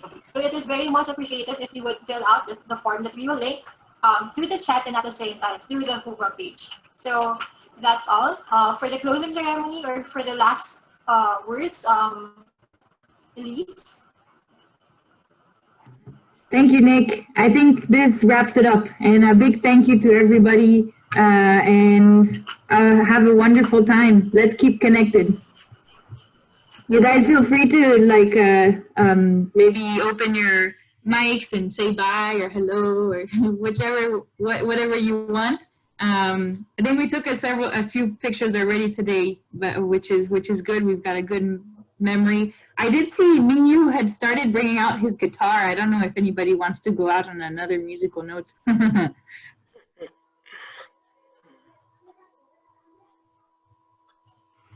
If not, guys. Thank you. Hello, guys. Bye-bye. Take care of yourselves. Stay safe. Yeah. Goodbye. Thank you so much. Bye. Thank you so much. Thank you. Bye. Bye. I miss you. Thank you, everyone. Bye. We'll miss you guys too. Yeah. You miss you Miss you all. guys. Bless you. Goodbye. Yes. Thank you. Thank you. 감사합니다. 감사합니다. Okay. Namaskar.